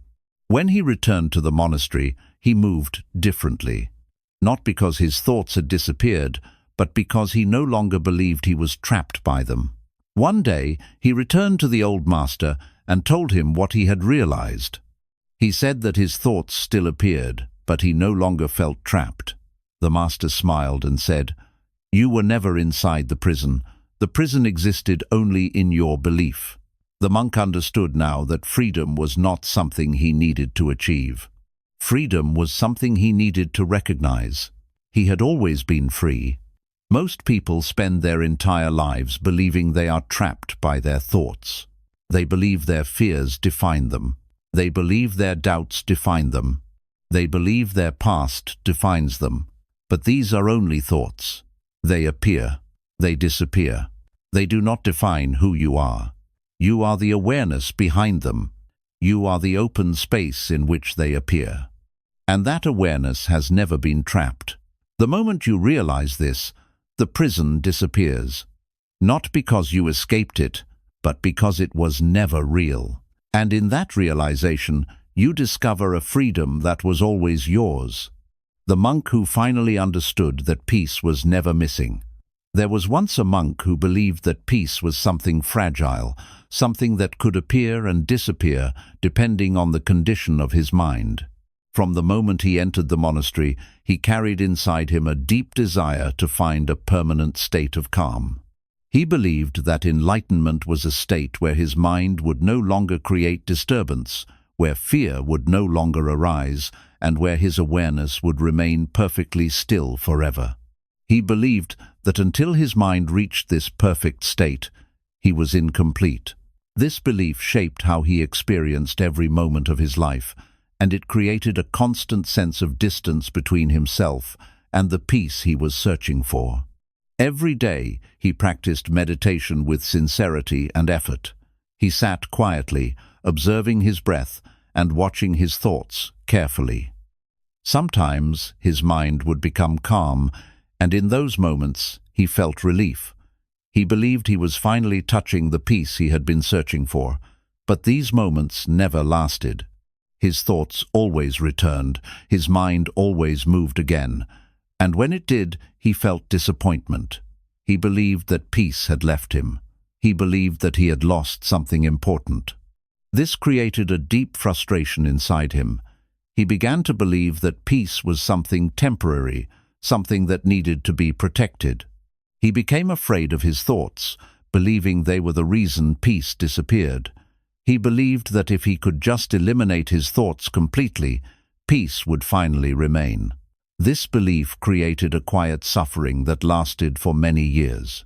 One evening, after another long meditation session, he walked outside the monastery and sat beside a quiet open field. The sky above him stretched endlessly, and the air was still. He looked at the horizon and noticed how vast and open the space appeared. Nothing in the sky resisted movement. Clouds appeared and disappeared freely, but the sky itself remained unchanged. As he watched this, he began to observe his own mind. Thoughts appeared, just like clouds. Some thoughts were calm. Some thoughts were restless. Some thoughts stayed longer. Some thoughts disappeared quickly. But behind every thought, there was something that did not move. There was an awareness that remained still. This awareness had always been present. It had been present when his mind was calm. It had been present when his mind was restless. It had never disappeared. He realized something that changed everything. He realized that peace had never left him. Peace was not something that appeared and disappeared. Peace was the awareness behind his thoughts. His thoughts moved, but his awareness remained still. He had believed that peace depended on the silence of his mind. But now he saw clearly that peace existed even when his mind was active. He had been looking for peace in the wrong place. He had been looking for peace in the absence of thoughts. But peace existed behind thoughts. It had always been there. He had never lost it. He had only overlooked it. This realization created a deep shift inside him. For the first time, he stopped trying to control his mind. He stopped trying to eliminate his thoughts. He allowed his mind to exist exactly as it was. And something unexpected happened. His thoughts lost their power to disturb him. They appeared and disappeared naturally, but his peace remained. He realized that peace was not fragile. Peace was permanent. It did not depend on his thoughts. It depended on his awareness. When he returned to the monastery, nothing had changed on the outside. The buildings were the same. The routines were the same. The world was the same. But inside him, everything had changed. He no longer feared his thoughts. He no longer believed peace could disappear. He knew that peace had always been present. One day, he returned to the master and told him what he had realized. He said that his thoughts still appeared, but peace remained. The master smiled and said, "Peace was never missing, only your attention was elsewhere." The monk understood now that his entire search had been unnecessary. He had spent years trying to find something that had never been lost. Most people spend their lives believing peace is something they need to achieve. They believe peace will come when their thoughts stop. They believe peace will come when their problems disappear. But peace is not something you achieve. Peace is something you recognize. It exists behind every thought. It exists behind every emotion. It exists behind every moment. The moment you stop searching for peace in the future, you discover that peace has always been here, not as something fragile, but as something permanent, something that was never missing, something that has always been you. The monk who sat down and finally stopped running from himself. There was once a monk who did not realize that his entire life had been a form of running. From the outside, he appeared calm and disciplined, living quietly within the monastery walls, following every teaching with sincerity and effort. But inside his mind, there was a constant movement that never stopped. He was always trying to escape something he could not fully understand. Sometimes he was running from fear. Sometimes he was running from regret. Sometimes he was running from thoughts that made him question himself. And sometimes he was simply running from silence, because silence forced him to face himself completely. When he first entered the monastery, he believed that meditation would allow him to escape this running. He believed that by sitting still, he would eventually reach a place inside himself where nothing could disturb him. He believed that enlightenment was the end of all movement, the end of all struggle, and the end of all mental noise. He believed that if he practiced long enough, he would finally arrive at that place. For many years, he tried to reach it. Every day, he sat in meditation with effort and determination. He watched his thoughts carefully, trying to stop them. He watched his emotions carefully, trying to control them. He believed that peace was something he needed to achieve, something that existed at the end of his effort. Sometimes, during meditation, his mind became quiet. In those moments, he felt hope. He believed he was getting closer, but the quiet never stayed. His thoughts always returned. And when they returned, he felt disappointment. He believed he had lost something. This created a cycle that never ended. He tried harder. He pushed himself further. But peace always remained temporary. He did not realize that his effort itself was a form of running. One evening, after many years of practice, he walked alone beyond the monastery grounds and sat beneath an old tree. The sun was slowly setting, and the sky was filled with soft, golden light. He sat there without intention, without effort, simply watching the world as it was. For the first time in many years, he stopped trying to meditate. He simply sat. Thoughts appeared in his mind, just as they always had. But this time, he did not try to stop them. He did not try to control them. He did not try to escape them. He allowed them to exist. He watched his thoughts the same way he watched the movement of the wind in the trees. And something unexpected happened. His thoughts began to slow down. Not because he forced them to stop, but because he stopped running from them. He realized that his thoughts had never been chasing him. He had been chasing his thoughts. He had been trying to escape himself. But now, for the first time, he was no longer running. He was simply present. He noticed something deeper. He noticed that behind his thoughts there was something still. There was an awareness that remained calm, no matter what thoughts appeared. This awareness had always been present. It had never been disturbed. It had never been lost.